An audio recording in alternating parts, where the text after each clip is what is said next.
Hello everyone, how's it going? Welcome to the Intercontinental Combat Online Top 8 for EU West. This is another one of those Intercontinental events, which means that if you win this, you qualify for the Intercontinental Finals at DreamHack Winter. And if you win the DreamHack Winter Finals, you make it into the Pro Competition Finals to represent Europe. Welcome to the stream. My name is Mustard, and commentating with me today is none other than Falcon. How's it going, dude? Hey, man. It's going pretty well, I'm excited to be over here. We have an exciting top 8 that's going to happen real shortly as well, full of really good players, familiar names and players that we haven't seen much of before. And I'm just really excited to get this underway and, see who it is that's going to qualify for DreamHack Winter. Yeah, I really think we have quite a stacked top 8 in front of us. It's like you said before, we have some familiar faces and some players that we haven't really seen much at all in kind of like the upper echelon of tournaments and competition. But definitely players we know have been capable of it for a while, and it's nice to see them kind of push themselves over to it. Just to show you who we have playing, we have in winner's side today is DizzyTT versus Anasian. So right away, that's a familiar face versus a name that we really haven't seen much before in these online tournaments.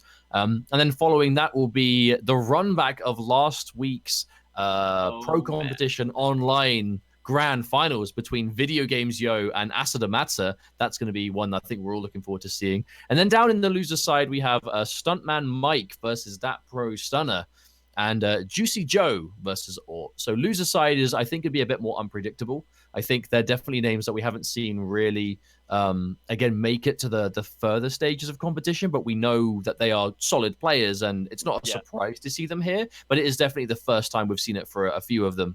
Stuntman Mike, I know, had a good run through top 16. That pro stunner is a name we used to see all the time back in the Pro League days until he had to stop. Forget the reptile. Oh, for sure, for sure. Dat Pro Stunner used to be, before Happy Pal kind of burst into the scene. He kind of was the European reptile we would all see back in like year one and a half, I guess you could say, of MKX. Playing Baraka in this game is Dat Pro Stunner, so I'm sure we'll see some of that from him later on the loser side. And of course, Juicy Joe versus Ort. Now that's going to be one that I think is going to be one of the hardest to predict, because it's a mixture of Ort is obviously a player that we've seen. Well, the younger guys from the UK, he comes from Scotland, has been traveling around as much as possible. He was at Celtic Throwdown. He's at all the UK tournaments he can pretty much get to. Shouts to Orp's dad, Dad Orp, for driving him around the entire country to these events. Finally getting his stream top 8. I know he plays Dirtbag, Cassie, and I believe Sonya. And Juicy Joe is just this solid as a rock Jackie player that, again, anyone that has seen Juicy Joe play knows that he has a really good Jackie. We just haven't seen it on stream as much. So today is where that's going to change, I think. So personally, I'm really excited to see Juicy Joe play, because I have never seen him play. And, the names that he's taken, the people that he beat to actually make it into top 8. If I'm not mistaken, I'm pretty sure he beat Irish Mantis as well. And yes, no, he did. I'm really excited to watch, just how it is that he plays these games and what he chooses to do, because, I learned a lot from watching these players as well. And it was definitely it was not an easy route to get into this top 8. And our first match as well is going to be underway very shortly. Yeah, so it looks like we have the players loading into the King of the Hill right now. It's DizzyTT versus Anasian. So, and I'm sorry if I'm saying that wrong. I'm not sure if it's Anasian or if it's Anasian or whatever. But regardless, he's a solid new Cybot player. I've seen him myself in the online world. He's been in my stream a few times doing games here and there. But a big advocate for online play, is around a lot of the time. But of course, coming up against DizzyTT, so he's got a bit of a mammoth game to start with. Obviously, Dizzy being a top 10 in the world kind of player, right, on the points leaderboard. Doing really well for himself in the pro competition, looking to get this intercontinental spot if he can, because you have to remember, that is what is on the line today. If you win this tournament, and only first place, if you win this tournament, you qualify for DreamHack Finals. If you win the DreamHack Finals, you are a qualifier into the pro competition finals when they happen later on. We'll be starting off. It's going to be Sonya with Dizzy against the noob Cybot.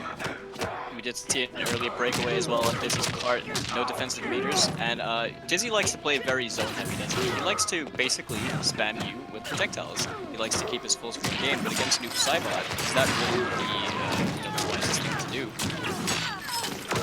And you're gonna see a Nation really just pulling out a lot of damage over here. He's about to close out this first round on DizzyTT, keep him in the corner as well. That's not a bad start at all. You're gonna have him in the corner, of course. Not the greatest stage in the world for those corner interactables, but it can work out. There we go. A lovely check on the low right there. I like how he's opting to respect as well. He's not looking to constantly challenge the Ring Blast Amplify. If you've got the life lead, oh, the confirm on the crushing blow. I like how Anashian is playing so safe right now, right? He's not extending too much. He's not going for force blocks if it's not necessary. I say that they force blocks the poke. Dizzy stuffing the up 2 wake up. Getting to keep Anashian towards the corner. Oh, the low, but he doesn't get. No confirm. Unfortunately. Ooh. Oh, that big jump doesn't opt to go for the amplified version. He's out of the corner. No last breath remaining. Oh, and that is going to be it into the fatal blow. Wow, he just got it like that. That's absolutely going to do enough damage to kill. And Ashian's going to be taking the first game on the back of that pretty much magic pixel fatal blow. With a sliver of life, he managed to work his way out of the corner and then confirm the back 1 restand into the fatal blow, which is really clean. Simple and clever play from himself. But it's, I'm not sure whether Dizzy would want to stick with Sonya as well. Do you think that it's the best thing to do is the most comfortable character? I think this definitely isn't a bad matchup for Sonya. I know kind of down through the grapevine, Noob Saibot players have said that they don't really like the Cassie matchup, and I know he does have a pocket Cassie, but it's a question of whether you think the pocket character is going to be enough to take out what is honestly, I think, a very comfortable noob. The big thing that we haven't mentioned so far that I think is really important here is Anashian is still playing Dark Sabbath, and is pretty much the only Noob Saibot player I think we've seen so far not make the change to seeing double. We have to remember, we may not have seen Dark Sabbath in a while, but this is the variation that he has the launching teleport. He gets the the air mobility, the sickle port, and if you are comfortable, this is still a solid variation. Especially if you're looking to deal damage, which is something we definitely see in Asodimazze. Whereas seeing double is also just going to effectively just put you into a zone game, isn't it? It's just going to be about slides and reclasses. But I do think this variation is by no means a weak variation at all. Oh, definitely not. Combo potential is amazing, and it has a really easy confirm into the teleport. But Dizzy completely in control this round. He's got Anashian towards Fatal Blow territory. That thing is that Fatal Blow. Wow, the Hail Mary teleport! I mean, big risk, big reward, right? It did force the breakaway out of Dizzy. Oh, but he's going to get clipped by the low, and Dizzy's going to take the first round. Still, it's going to take some time for that defensive bar to come back, so if Anashian can open him up, it's going to do a lot of damage, but Dizzy having no reason to play dangerously. Oh, get clipped. I like that. Oh, wow, instant. Oh, wow, okay. Yeah, to air normal. Oh, gets caught on the counter into the crushing blow.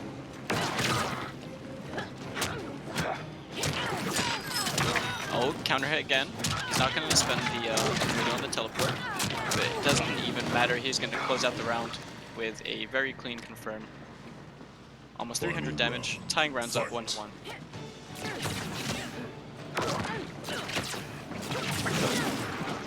Oh, the sickle port over, catches the jump. That could have been huge as well. Getting that the anti-air. I like how Dizzy opted to use the breakaway on the second one, not the first, just to try and see if he's going to actually go for the confirm or not. Worst thing you can do is just immediately breakaway if they haven't shown you they're going to go for it. No, he drops the combo. He managed to get the low. That could have been a huge amount of damage, but he didn't quite get it. He has the light speed though, and Anashian, yeah, he's trying to find his opportunity to get out, but it's not going to be that. And another drop. Dizzy has dropped every single ring cancel so far. The whiff down too, but doesn't get punished for it. Oh, gets caught counter with the back 1/1+3 string. Oh, the Hail Mary teleport doesn't work out for Anashian this time. Dizzy is going to close out the second game, tying things up 1-1. Not surprising to see the adjustment be made. I feel like that really was kind of just Dizzy being able to enforce what Sonya does, right? Get him to the corner. Someone like Noob Saibot doesn't fight amazingly well when he's back to the wall, and it's a combination of that and Sonya having that much more dangerous corner pressure. Despite Dizzy also still playing quite shaky, right? We're seeing a lot of these drops, a lot of these cancels not quite fall through the way we normally see them work. But still, gonna make it work. Now, do we see the change? It actually looks like Anasian is considering the change to seeing double. I wonder if we're going to see it. Oh, he is going to lock it in. So we're going to see a lot of slides, but it opens up the possibility, well, an easier route to get towards that crushing blow with the shadow tackle as well. The hourglass.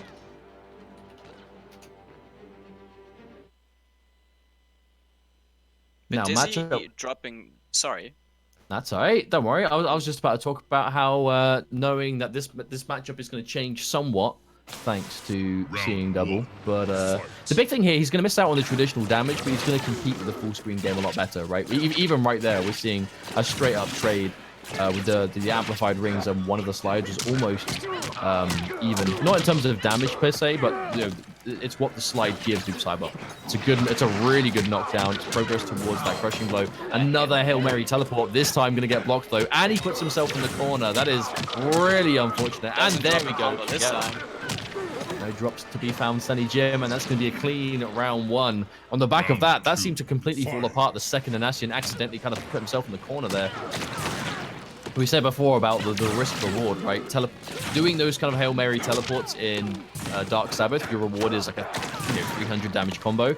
Not so much to seeing double. You're looking at about half that damage, so you're not really going to get the same level of reward. But a full commitment on the string from Dizzy. Good punish with the 1-1-3 slide tackle. Dizzy looking real low this round. Nasian just keeping the space, playing real patient. Waiting for his moment. Oh, and the anti-crossover jab. Honestly, to go for an anti-crossover against a jump kick that is as good as Sonya's, it is quite, it's difficult to get the timing. And if she gets a jump kick from that range, she's going to easily get a combo from it into a decent knockdown. So it is quite risky to do it. Oh, optimal punish. Oh, drops the combo.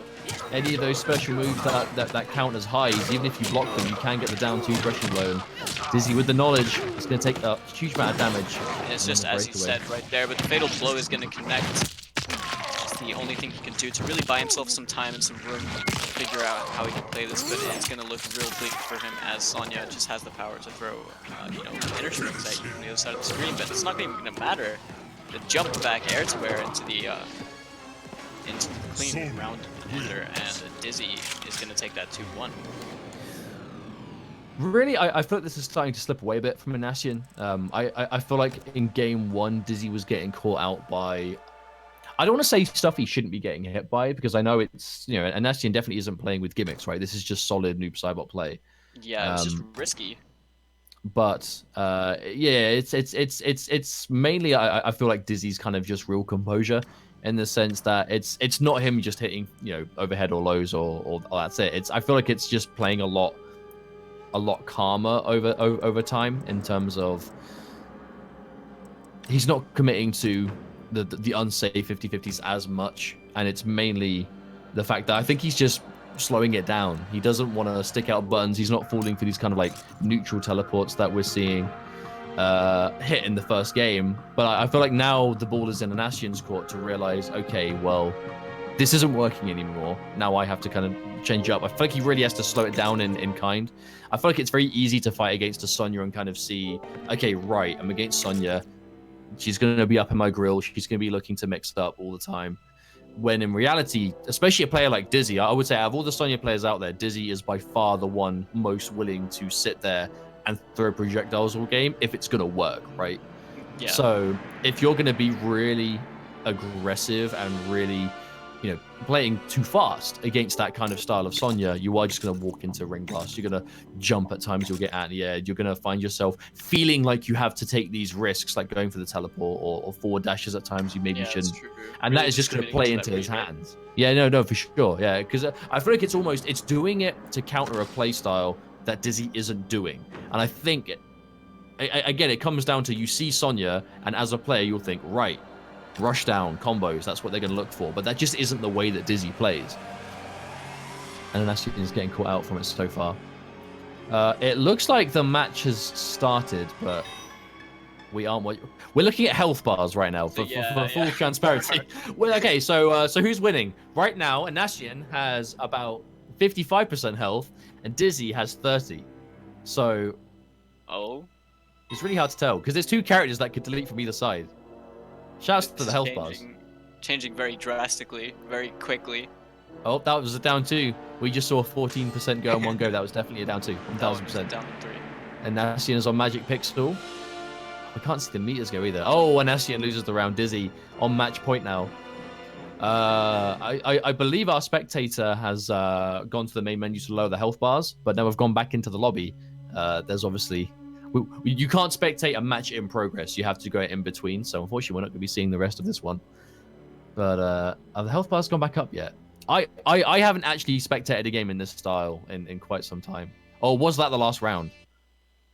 We're gonna wait. We're gonna wait for confirmation on exactly what that was. I believe DizzyTT just won.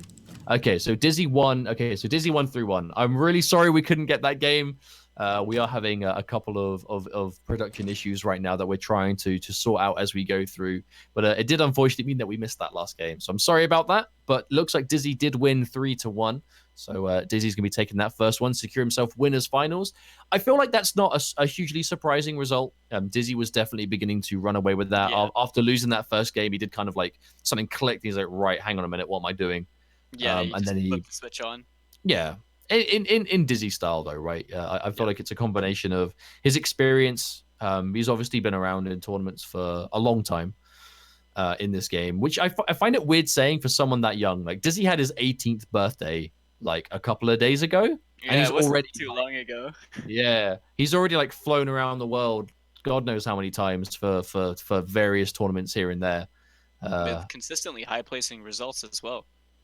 Yeah, and that's the really impressive thing. I feel like it really is the kind of the generation of young players is coming up from like a much younger age than we used to see, right? I remember back when I started in the NetherRealm community back in 2011, and I'm not even as old school as it gets when it comes to the MK community. You know, I'm old school by NetherRealm standards, but you know, if you're talking like arcade era days, like definitely not. I remember when I first started in NetherRealm, it was like if you were 18, 19 when you first started playing, it was like, wow, this person's super young. And now you got people starting at like 15, 16. It's like, wow, Yeah, okay. crazy. And then all these kids, they've got a lot of talent. The new generation of players is looking really strong as well. You know, we've got Ninja Killer, we got Rewind, we got people like Dizzy as well. And all these VideoGamezYo who's coming up in the match just after as well. All Another these newer, perfect younger example. Players. And yeah, they've just been, you know, showcasing a wide range of talents, and it's the consistency is really impressive to me that they can just constantly be placing at these tournaments they enter. They constantly have a really solid game plan, and they constantly stay on that grind. Because you know, for those of us who have been playing NetherRealm games for a longer time, or just fighting games in general, I think that we can learn quite a lot from seeing how these kids do it, because they bring a new thing to the table. Like, they play the game in different ways, they think about things in different ways, and yeah, I just think it's super interesting. I'm excited to see Dizzy you know, progress more, and then we'll have to see who's going to face him in the winners finals as well, between VideoGamezYo and Asodimazze. I find it really hard to call this one, really. We have to remember this is a run back from the this is a run back from the grand finals of last week, which was, of course, VideoGamezYo and Asodimazze. It was an interesting one in the sense that Asodimazze obviously plays Cetrion, very strong Cetrion, the best Cetrion in Europe, top 8 of the anality, managed to win last week. You know, he did win the tournament. We have to remember. And a very dry style of Cetrion, right? Very, very willing to sit there and throw projectiles for 90% of the game if it's going to work. You know, it's not all that he has, but it's definitely the favored play style. Yeah, it's just the whole, you're not allowed next to me. I'm going to keep you as far away from me as I physically can. And then when you're in the corner, teleport out, and then just keep that space. Because... But the real question is how it matched up against VideoGamezYo, because I know VideoGamezYo does not enjoy playing against that style, like, at all. He just doesn't like it, you know, and that's fair. Like, players will enjoy fighting certain characters more than others, but I know he genuinely does not like playing against Cetrion at all with any of his characters. We saw him take it to the literally absolutely down to the wire last week with Shao Kahn of all characters. In winners finals, he tried Liu Kang. It was 3-2. It was close. But I know that in grand finals, he tried Liu Kang. It didn't work out. Ended up going to Shao Kahn and then completely brought it back. You know, we took all the way back down to last hit, last round. And VideoGamezYo had the tournament winning hit. He hit a forward. He had Fatal Blow. He hit a forward 2. You know, with Shao Kahn's long advancing button goes into forward 2-1, which can confirm into Fatal Blow, cannot be breakawayed from. But he went for the shoulder charge and then tried to hit the Fatal Blow as Asodimazze fell down, and he mistimed it. He did it I can't remember if it was too late or too early, but regardless, it just missed. So the forward 2-1 was the punish on the geyser. And forward 2-1, as you said, it does confirm into the Fatal Blow, but he confirmed it into the shoulder. And then just after the shoulder, when Asodimazze decided to use the breakaway, the Fatal Blow, because he just dialed it in straight away afterwards, I'm guessing he got a bit too antsy. He fired it off too early and it whiffed, which caused Asodimazze to get up and then punish him in recovery with the Fatal Blow as well. Hindsight's a wonderful thing, but by Lord, was that a heartbreaker to watch? You know, like just for the fact that we maybe saw a Shao Kahn get this close. I know, I was popping off like really hard. This is like, I mean, of course you would, for sure. You're like, yes, Shao Kahn! Shao Kahn! He's the best. But yeah, seriously, I just I thoroughly enjoyed that set because, you know, from playing Shao Kahn as well, I just know that playing against Cetrion is not easy. It really doesn't feel like it's easy, but when you're up closer there, you can really you can scare her. And I think VideoGamezYo has a really good understanding of how to scare people, but I also think he probably wouldn't want to play the matchup again with Shao Kahn. I don't really see him feasible. I don't think he needs to, because there's one big thing that has changed from last week to this week. Nightwolf is legal now. That he is. That is the big elephant in the room in this tournament. Is Nightwolf is legal for the first time in a pro competition, Interkontinental Cup, like whatever you want to call it, official event. This is the first time that Nightwolf has been his 30-day ban has now gone. He is now allowed. We did see him yesterday. Some players were using him. But the question is, are we going to see it from VideoGamezYo? I know this was definitely something he was talking about, looking forward to Nightwolf being legal, and no messing around. He goes straight there, straight to it. He gave us the little pause in the beginning so we could think about it, right? And then he's like, yeah, I'm gonna go straight towards him. He does not want to play this matchup with Jax or with Shao Kahn, but we are gonna see his Nightwolf, who I know he's been spending a lot of time playing and thoroughly enjoying. And he did mention that Nightwolf would be one of the 3 characters that he wishes to play. We have to remember why. You know, out of the 3 characters VideoGamezYo likes playing, Shao Kahn, Jax, Nightwolf is the best counter zoner. You know, he has that built-in reflect. He has the decent projectile of his own. But all the matchup, big read immediately. The first time he blocked a jump kick, we saw a neutral jump without question. Confirm into the corner carry from Asodimazze. Oh, doesn't get the punish. Oh, just sending out the boulders straight back. That's the big thing. Nightwolf's reflect is so fast, you can react to boulder toss. Oh, the air flare. Oh, okay. It completely and utterly just takes the boulder out of the matchup. There is nowhere that you can't react to it.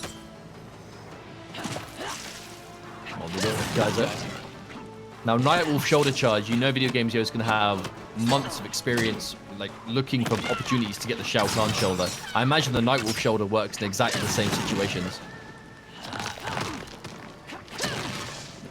Now, with a life lead, you can see him. Be a bit more careful. There we go. Jump kick. Clean play. Now, we do know that VideoGamezYo does like to do a lot of neutral jump kicks when he reads throws, as you know, a Shao Kahn habit is to do neutral jump kick into shoulder charge. Very, very profitable read. And, honestly, it's like I said before, right? We know the shoulder charge is very versatile, right? Any kind of forward advancing mid special move, especially when you're using it to whiff punish things or jump kick confirms. You know, it is exactly that perfect kind of opportunity. Oh, okay. No throw escape from Asodimazze. Well, normally you see Nightwolf players favor the forward throw in the vast majority of situations. And again, a good read on the neutral jump. Oh, but doesn't get the too. I bet VideoGamezYo actually almost wants to keep this one from like jump distance because he's just really thriving in that range. In that down 3 harassment. Nightwolf poke game, very dangerous. Every time he hits that down 3, it's a read of grab or button. Another back throw, VideoGamezYo. Just kind of walking away with this one at the moment. Oh, last arrow connected. Oh, punish. No, he tried. Oh, and there we go. The fatal blow attempt and the punish. Yes.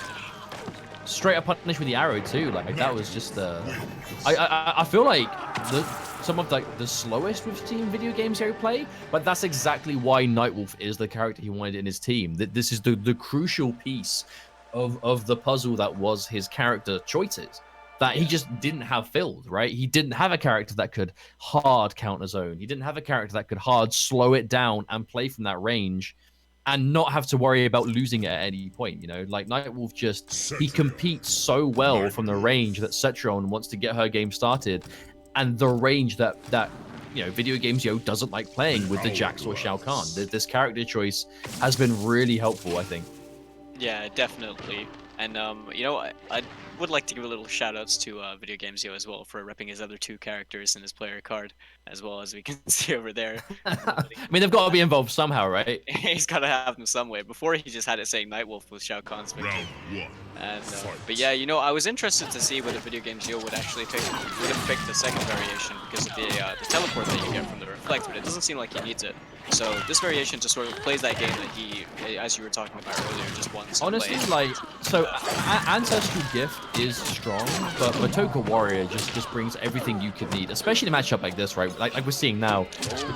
Oh, okay. The whiff grab and the whiff down too. Like, think about this, you know, we've seen from Matoka Warrior, we saw the round start, and within like 10-15 seconds, VideoGamezYo had already passed Asodimazze in the corner, massive life lead, already getting the game started. And there we go, anti-air projectile. Yeah, it's really difficult to jump in on Nightwolf. Round 2. And you know, it's so Asodimazze just feels he seems to be very flustered because a lot of his options are actually being interrupted or they're being challenged. See him trying to create some space over here with the crushing blow. And there's the reaction again, the boulder just being completely just removed from the game from that range. Oh, he let go too early.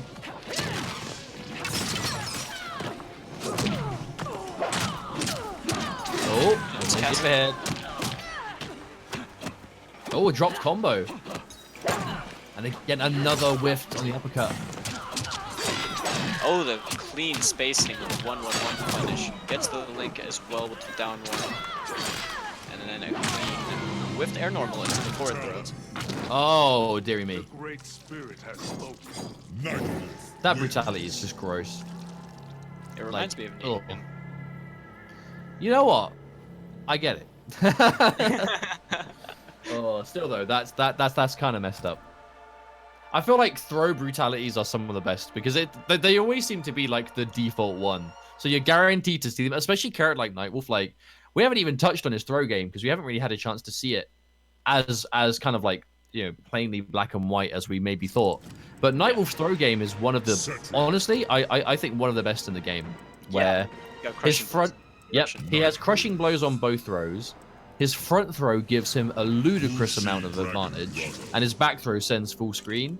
So it's one of those where his better throw is front throw, which makes it not really a 50-50 because the front throw is going to be the one done most of the time. But if you're the Nightwolf player and you know that they know that, you're going to get loads of back throws. Like, and when you've got crushing blows on top of it and you can easily bait people into escape fails like that, it's GG's, man. It is done and dusted. And VideoGamezYo, on the back of what he had to really fight for through tooth and nail last week, is looking on at the end of maybe a clean sweep in this winners semis, unless Asodimazze can figure something out about this matchup. Because right now he's looking a bit lost.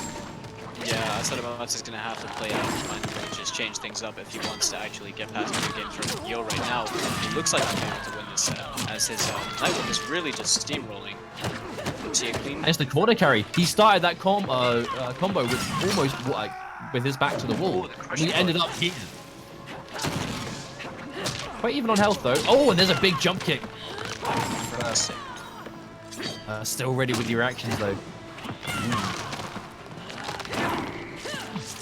Now the thing is, at 400 life, if VideoGamezYo hits that forward 2 and fatal blows, it's done. But not going to get the chance to see it. Asodimazze is going to keep him away. It's almost like Asodimazze kind of needs to play at the sweep distance a bit more, because from full screen it's just not working out. When it feels like when the boulders are just taken out, you know, you really do see where Cetrion can struggle when you've effectively left it with just the Geyser and the Hell's Wrath. Yeah, that is true. But it's not. It looks like it's not deterring him. It looks like Asodimazze wants to still throw the boulders, but play around the post-reflect game a bit more, because that means the boulder's not going to hit, but it does force VideoGamezYo to be looking for them still. Yeah, that's true. I mean, we did see him try and teleport in as well. Yeah, we're seeing him go for neutral jump, go for the teleport.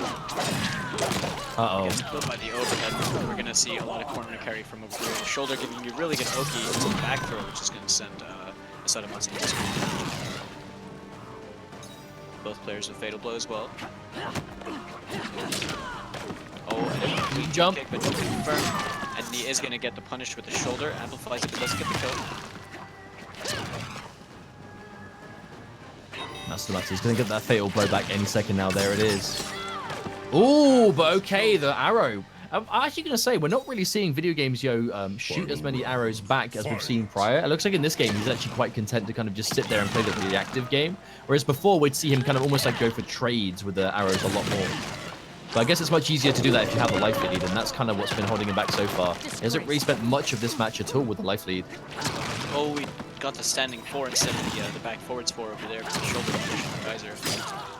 Yeah, he's looking for it. Oh, there's the forward one. Going to counter hit too. Asodimazze playing it safe. We're going to get opened up by the throw. Good block on the overhead this time. You see Asodimazze. He's trying to take his turn, but VideoGamezYo, he's not extending too much. He's playing very, very safe right now.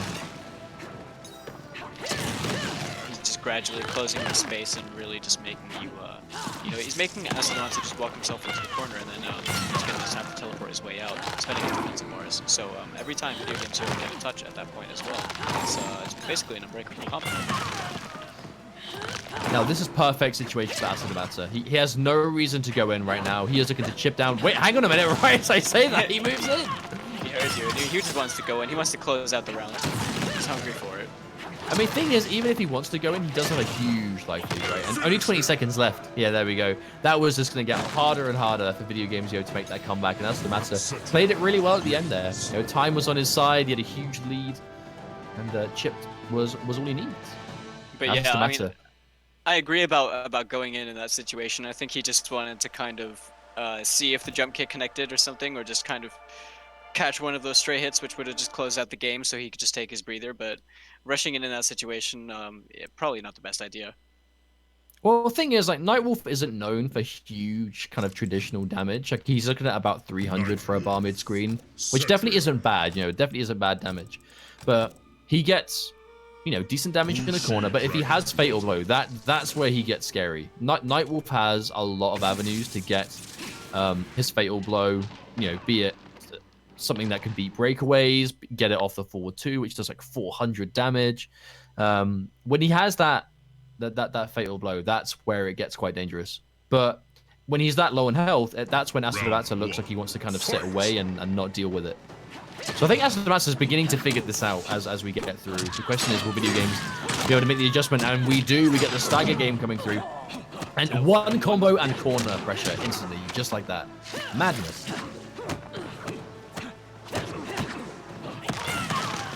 We're seeing a lot more pokes coming out of VideoGamezYo in this game as well. Nice reflect on the boulder. Oh, okay. Oh, okay. Going back to the flawless block game. In certain range, he will flawless block, or he'll just choose to block instead of going for the reflect as well. Well, he hasn't really been doing the flawless blocks because he's been looking for the reflects instead. But I think he'd rather just now go back to the flawless blocking, work his way in, take the reduced pushback. Oh, the overhead. No breakaway either. This is going to hurt and end in the corner. Oh, both bars. Second launch. Ouch. And into the fourth row gets teched. teleport out. Oh, but counter hit. Counter.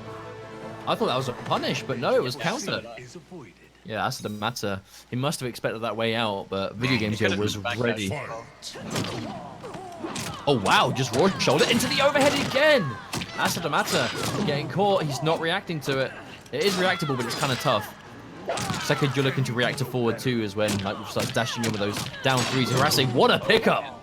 Confirm off the down three, catching Asodimazze jumping. Oh, I like that choice. Right Oh, as and well. again! That was such a VideoGamezYo. VideoGamezYo. He's gonna end it in the fatality, taking it 3-1 over Asodimazze. And he's gonna beat DizzyTT in winners finals. Now that is a match I am excited to see, because I genuinely have no idea what character VideoGamezYo is going to pick in it either. But you know that's going to be a win that VideoGamezYo is happy with. You know, we have to remember what happened last week in the grand finals. It was VideoGamezYo versus Asodimazze. It was last hit, last round. You know, bracket reset. Flawless victory. It was a wow. It actually was. Wow, that's actually crazy. I didn't know it was possible for Cetrion to be flawless. Especially when it wasn't played from like from awful screen either. But I mean, it's a testament to the adjustment, right? It's not a knock on Asodimazze. It's a testament to VideoGamezYo putting time into Nightwolf and waiting for this character to be legal in tournaments, so he can pick him for matchups exactly like this. You know, they played last week. It was 3-2 last round. Bracket reset. It was one of the closest grand finals we'd ever had. But you know, that matchup it's not great for Shao Kahn. You know, it's. I know, so that's actually been quite a debated topic on Twitter this week between them as well. Like, VideoGamezYo saying it's 7-3 and Asodimazze saying definitely isn't. But clearly, this matchup is considerably better for Nightwolf. Not that he just has to suffer in the same situations, but I like seeing VideoGamezYo apply himself to the matchup because he has a lot of knowledge on how to play against Cetrion because he has to. But he now has access to Nightwolf, who obviously fits his style very well, and does again complement that team. You know, I'm very excited to see how far VideoGamezYo can go now. Nightwolf is there for him as such a clearly useful part of his arsenal. Yeah, I mean, he's just definitely got that roster of characters that he's really comfortable playing competitively as well.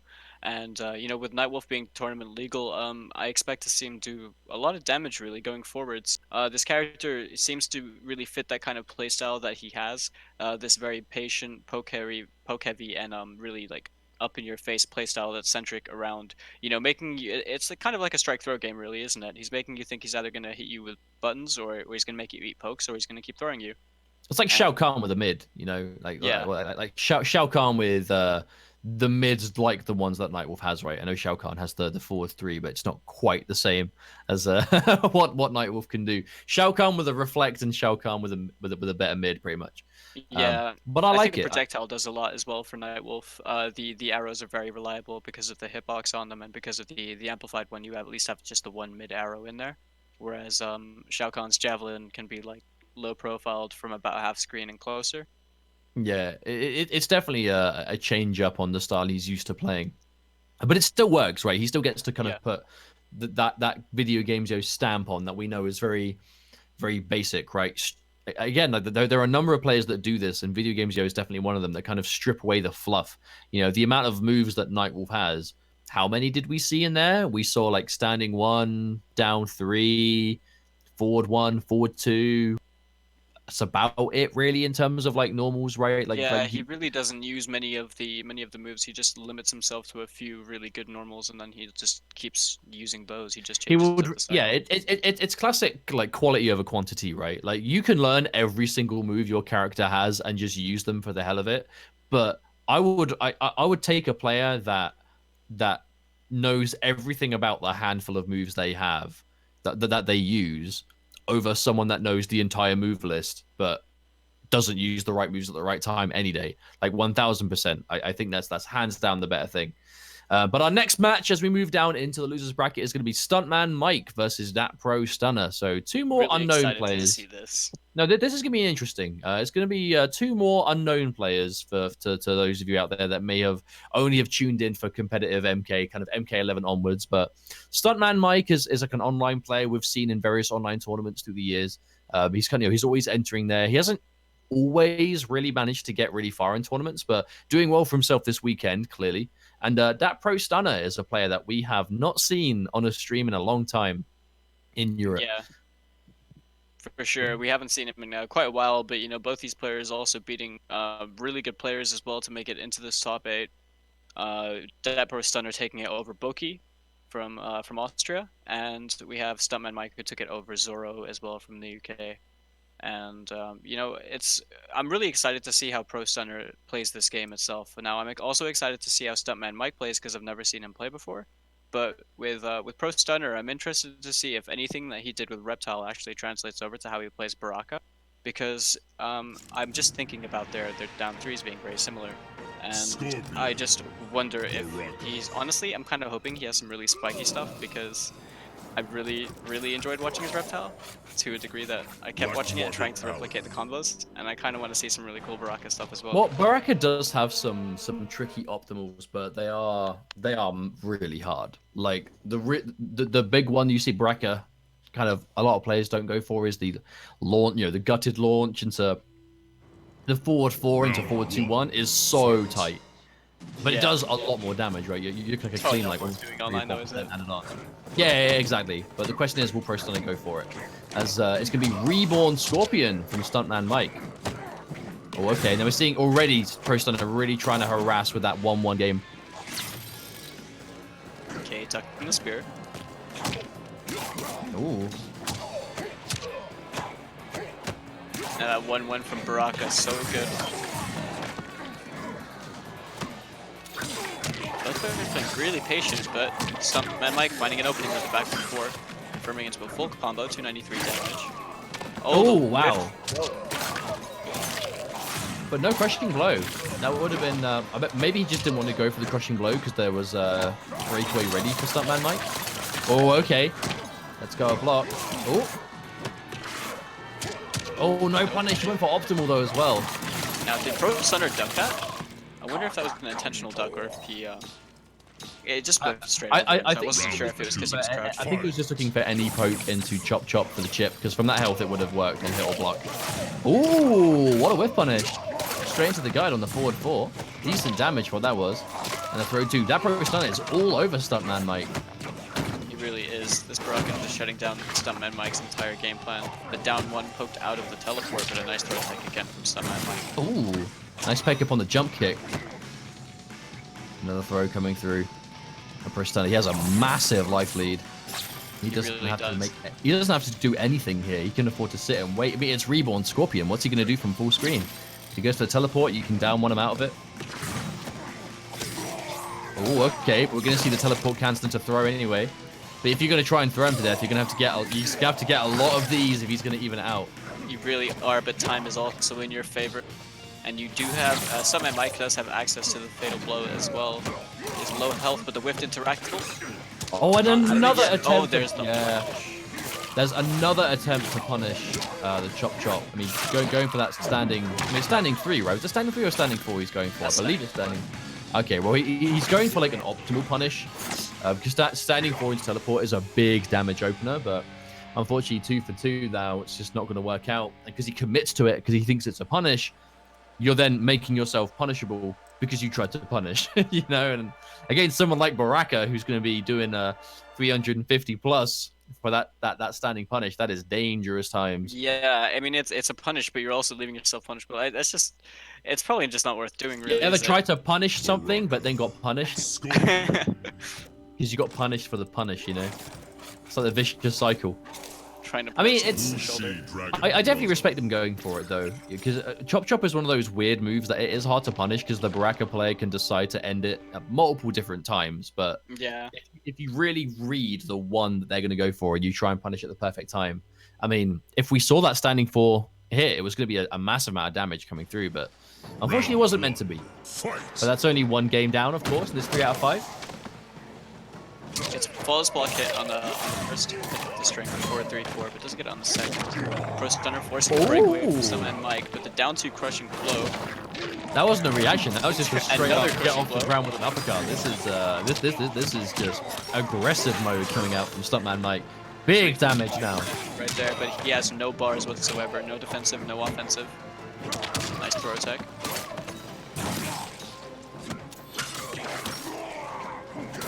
Ooh, he committed.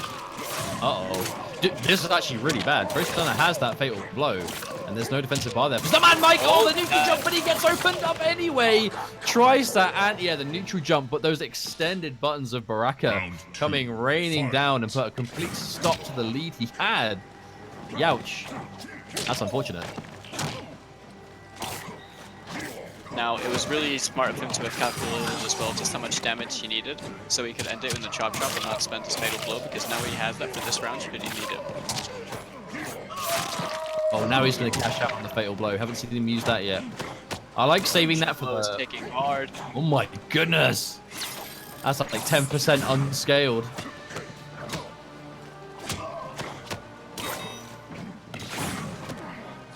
Oh, the teleport cancelled from the jump in. My personal opportunity to try and anti-air was standing one as well, so he is safe to the fake out teleport. Oh, and that's going to be another game. Stuntman Mike getting caught out. Baraka 1-1. Pro Stunner is just playing this relentless game, very pressure heavy. He's doing a lot of pokes into forward dash 1-1s, and you know, Baraka's 1-1. It's a very scary string because you have the 1-1-2. 1-1-2 is able to be flawless blocked, so you can hit it with the flawless block up 2s. But the 1-1 itself looks it looks a lot like his throw, and that's the part that really throws people off, is the fact that he can do dash in. Throws people off, you say? 1-1. And but yeah, he's got the throw that he can mix in with that, and then you've got Blade Spark, you have Chop Chop. Yeah, like there's so much, and if you try and tech that throw, you probably just shouldn't even try and tech it. It's probably just better to take the throw because he's got crushing blows. Unless you've got escape fail as well. Yeah. But I honestly think the biggest thing I like about this match so far from Pro Stunner though is, like you said, he's going for a very pressure heavy game, very stagger heavy. You know, delays into chop chop, delays into throws. But when he's playing from a distance, he is not committing to anything. We're seeing very few advancing, forward fours from a distance. That one doesn't count because that was at the start. We're seeing very few forward 4-4s that don't need to. He's not extending with like big anti-airs. He's just playing it very patient. Good block on the forward fort. It's back thrown right there towards the corner. And, you know, Stuntman Mike picking up an escape failed for himself as well. Scorpion only gets the crushing blow in the fourth throw, and we're going to see it cashed out right here.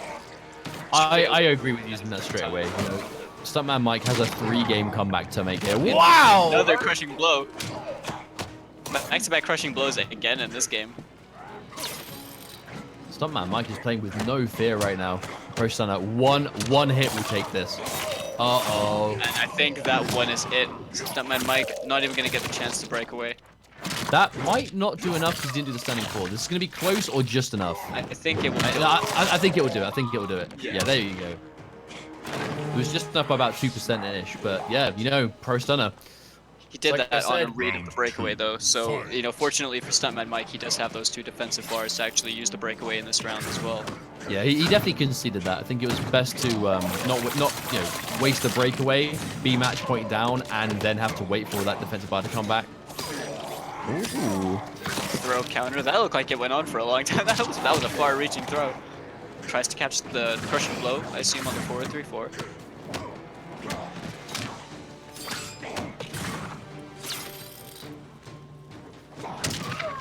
No, Stuntman Mike, he's trying to find a big hit here, but it's not being easy for him. Uh-oh, speaking of big hits, this is a Baraka corner combo. He's going to cash it. Oh, no, he didn't. Did not go for the crushing blow ender. He wanted to go for the chop chop. Oh, that's why! Bro, he had that loaded up from earlier on in the round. No, that was really smart. He actually opted to go for the chop chop ender, but like the quickest chop chop possible. And then he went for like an immediate throw, knowing the crushing blow is there. I think that was like a really good setup. That was really clever. Well, think about it, right? Like what I would say is the obvious thing there would have been Baraka corner combo, cash out, go for the gutted crushing blow ender, and see if you can get a hit. But instead, he went for like the quickest ender possible with like the level 1 chop chop, which is the last thing anyone would have done in that situation, or would have seen that situation, for a quick rise into a grab with a crushing blow loaded. That was really smart from Pro Stunner. Like really smart. The damage calculation was just really on point. And it was a really good way to I think play against someone like Stuntman Mike, because he was probably expecting him to just cash everything out with the chop chop, but ending the chop chop early and then kind of forcing them into that state where they're standing up I straight mean, away. Baraka players don't end with level 1 chop chop. They don't, because there's literally no point. It doesn't affect your knockdown game. It doesn't affect your advantage.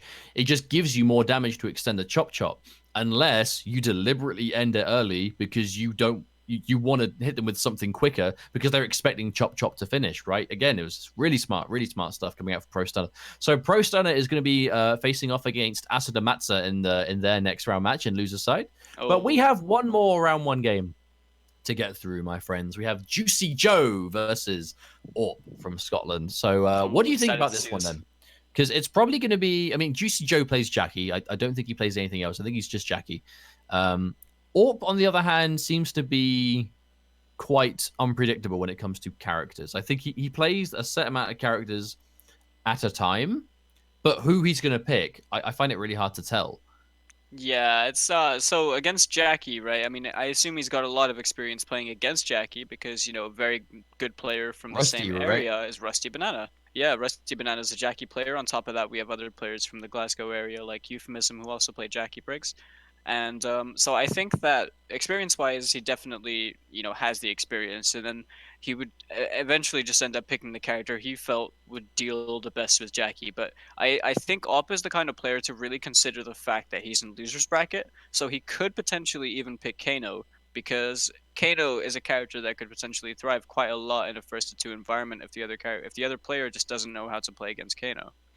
I think it depends how much DizzyTT knows about the matchup. I know that Jackie is not a good matchup for Kano at all. Yeah, she's one of the characters that can really kind of harass him and stay in his face, close the distance. And a character like Dirtbag kind of needs a bit of distance to kind of get his game started. That being said, Orp, Cassie as well, and he's got Blade as well that he's been playing as well recently. So as far as I'm aware, Orp plays it's Sonya, Cassie, and Kano. I think they are the 3 characters he plays. Honestly, I feel like Cassie might, because like Cassie versus Jackie is an interesting matchup where Cassie definitely wins the range game, like for sure. She has good buttons. She has the fast mid to kind of compete with the 9-frame game of, you know, one of the things about Jackie as a character is making herself, you know, like -2 or whatever off cancels, and then and then trying to read something from there. If you have a 9-frame mid of your own and you make the right read, you can really screw her up for trying to press when she shouldn't. But it looks like we're going to be seeing the Sonya coming out from Orp, and DizzyTT, as expected, with that Jackie. I am happy to see DizzyTT stick with Jackie, though. You know, there's a character that she did get some nerfs in the patch, but absolutely still a strong character. And yeah, I definitely agree there. Now I haven't seen Op actually play Sonya before. I've only just heard since yesterday Disney mentioned that he played Sonya as well, and looking at the profile as well and realized that he did in order to make it into this top 8. But perhaps he just plays the kind of game that he wanted to play with Cassie, because I'm aware that he was very comfortable with just playing the lame game essentially with Cassie. He was happy to just sit there and then just keep throwing projectiles. But that was a really clean punish, a duck into the, I think, standing 2 with Jackie into the freeze kick and getting the corner repositioning from DizzyTT. That was really really good decision from DizzyTT there, but a whiff punish going to come through once more. And you see more damage coming through, and he was down on life a second ago, but okay. Oh, catching the poke. That was literally like the longest range I think I've ever seen Sonya's Fatal Blow connect. That's not going to kill though, unfortunately. So Orp still has his work out, but he's only 1 hit away. Oh, DizzyTT. I respect the dash punch attempt. From that range, it would have been the crushing blow, so it would have killed. But a big thing about this matchup is it's 2 characters that now have 950 health, so you're going to see life bars just disintegrate. You don't normally see, because it's 2 characters with heavy damage too, right? 2 950 health, but 2 characters that do a lot of damage if they get the right hit. And as I can say, that DizzyTT with a full corner combo, yeah. Oh, he does go for the crushing blow over there. I think he had that loaded up.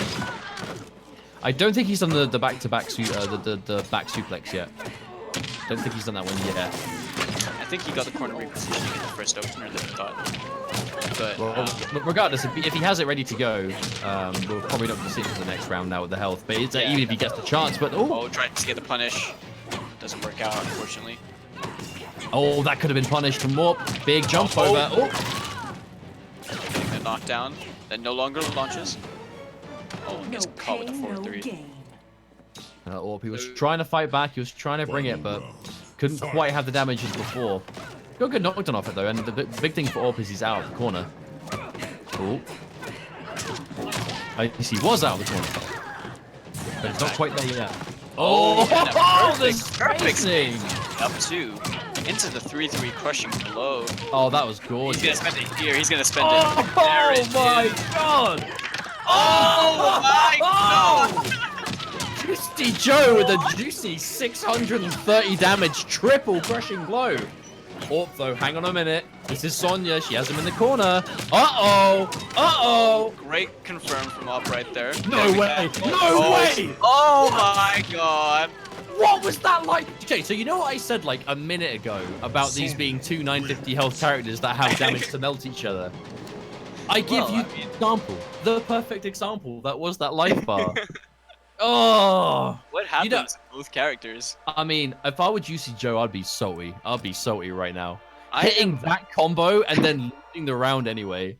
Yeah, I'm really impressed with Op's like mental fortitude to not crack or scramble in that situation. For sure, 1000%. I would be tilted after getting hit by 3 crushing blows in the same combo, putting me at a life deficit as well. That's the one where I'm like, man, do I really want to play this game? Like, oh, that was such a gorgeous together. combo, dude.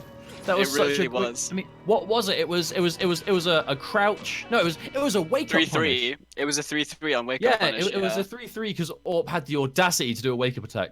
And then it was ended after the clinch crushing blow. It was ended in stand forward dash punch. It was the perfect wake up punish because the wake up means you can't break away. Oh yeah. Oh, mwah.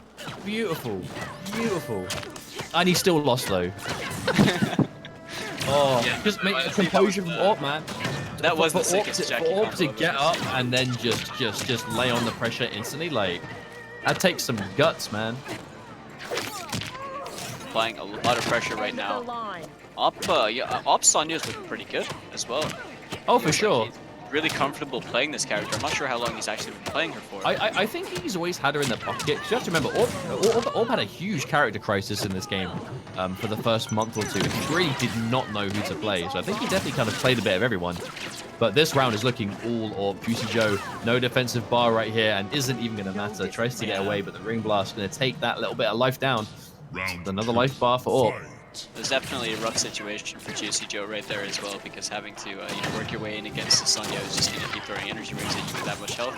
It's probably best to just close out the round and then move into the next one. But DizzyTT finding his back in the corner right now. The escape failed on the forward throw. Oh, instant jump in anti-air. DizzyTT with the injustice tech. Oh, I wonder if that was a wake up 2 attempt. He's got his wake up standing too. I can't imagine he would have wanted that. Oh, that is not good for DizzyTT. Yeah, he tried to dash punch and just... Oh, gets one of his own right back. Perfect spacing. We're seeing some bones breaking. But with fatal blows though, Orp gets any hit here, it's over. Oh, the whiff! He tried to make the as well. Wait, he put the drone on himself, but like it was so close, it was like almost behind Sonya. I've never seen it go that close before. What was that? It must have been because DizzyTT went for the dash punch at the same time. I'm not sure, but either way the rounds are tied up. One very clean trip guard with 4-3-1 from DizzyTT. Big complete corner combo. Yeah, I like how he took the moment to decide which ender to go for there.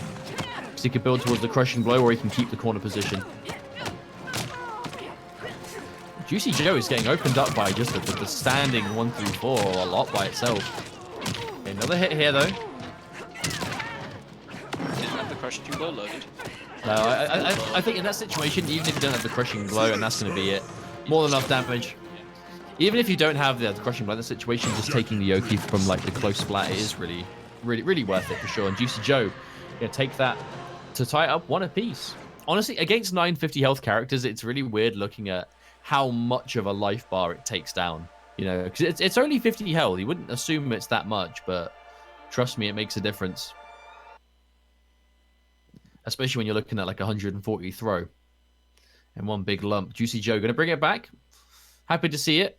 On the back of some really clean play too. Like that's what I love about Juicy Joe. I think Juicy Joe is like his reads and like his reads to make you whiff things, right? If he makes you whiff a button, if he makes you whiff an attack, not only is he so good at reading when you're gonna do those things, his confidence to follow through on them and make sure he gets the right punish. Like, it's so good when you whiff an attack and he goes in for the forward 3 or like so before the wake up punish. He's so good at just like, and I think that's an important part of Jackie, when you force someone into a situation that they feel they have to do stuff like that, and then she is one of the best equipped characters in the game to absolutely delete you for doing it.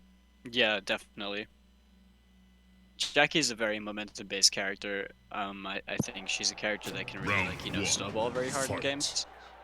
And but the thing about, oh, that was a beautiful down one as well to catch the dash punch start. That was a call out. That was... Yeah, he was ready to pick up as well. That was definite knowledge. As I said before, I definitely expect Orp to have a lot of matchup knowledge here, given the fact he obviously plays against other Scottish Jackie players. Ooh. Okay, escape failed as well. Fully going to keep Juicy Joe towards the corner.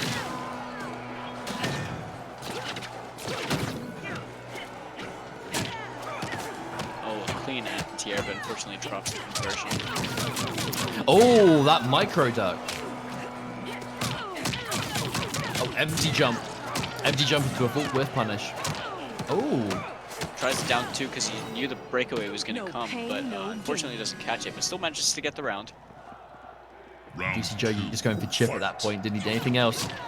Orp left himself without bar. Orp opting to go for that last minute breakaway was quite the risk now, as we find himself in the corner with no defensive bar yet. It's a dangerous place to be.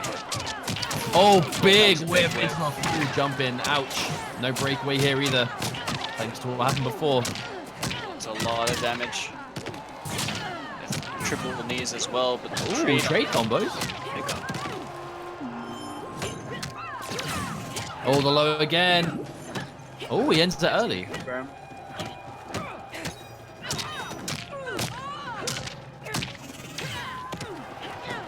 What's the mix up here? Juicy Joe doesn't have any defensive bar for the breakaway, but isn't going to matter now. He's in the driver's seat again. That back throw giving her a lot of advantage. Oh. Now, I don't think Op wants to spend Fatal Blow to take this round, but he might need.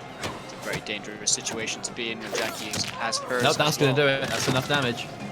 God, this is an absolute slobber knocker. We are just trading round for round. Orp didn't have to come off that fatal blow, so he's going to be happy with that.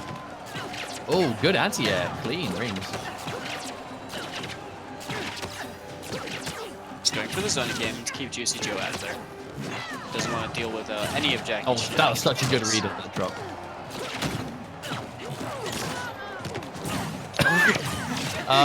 Gets caught by the glorious hitboxes of back 2-2. Oh, challenging the dash punch again. No fear.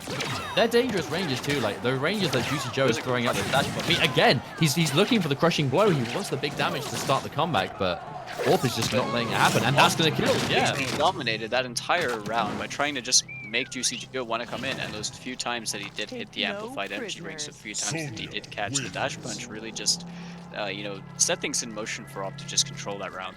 Yeah, it definitely looked like Juicy Joe began to get impatient, you know, like typically we've been seeing him kind of work his way in, crouch under and kind of, you know, slowly but surely closing that distance. But that life bar was almost exclusively just like dash punch, dash punch, dash punch. And he was constantly getting hit.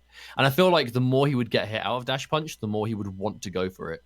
And unfortunately, he did end up throwing that life bar away because Orp was content to just sit there and go, right, well, if you're just going to keep walking into these, then I'm going to keep firing them. And that's exactly what we saw. And Orp now goes up to 2-1 in this losers match. The winner of this is going to fight Anashian, but we're not there yet. This is best of 5 territory. But, you know, Orp is going to be feeling pretty good right now. You know, he has the game to work with. Sure. He's been playing really well. He's clearly been kind of frustrating Juicy Joe.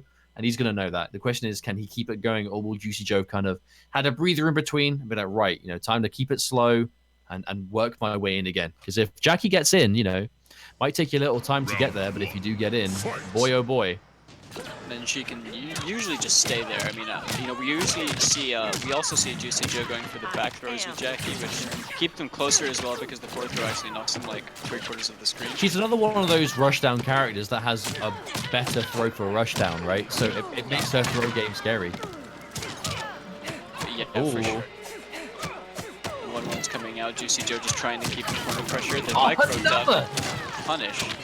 Oh, that's so scary. When a Jackie player is doing the micro crouch like that, that is terrifying. That is so scary. Uh-oh. Now in the corner. Even the front throw is good. Oh, that was a bit of a Hail Mary. That's going to be it.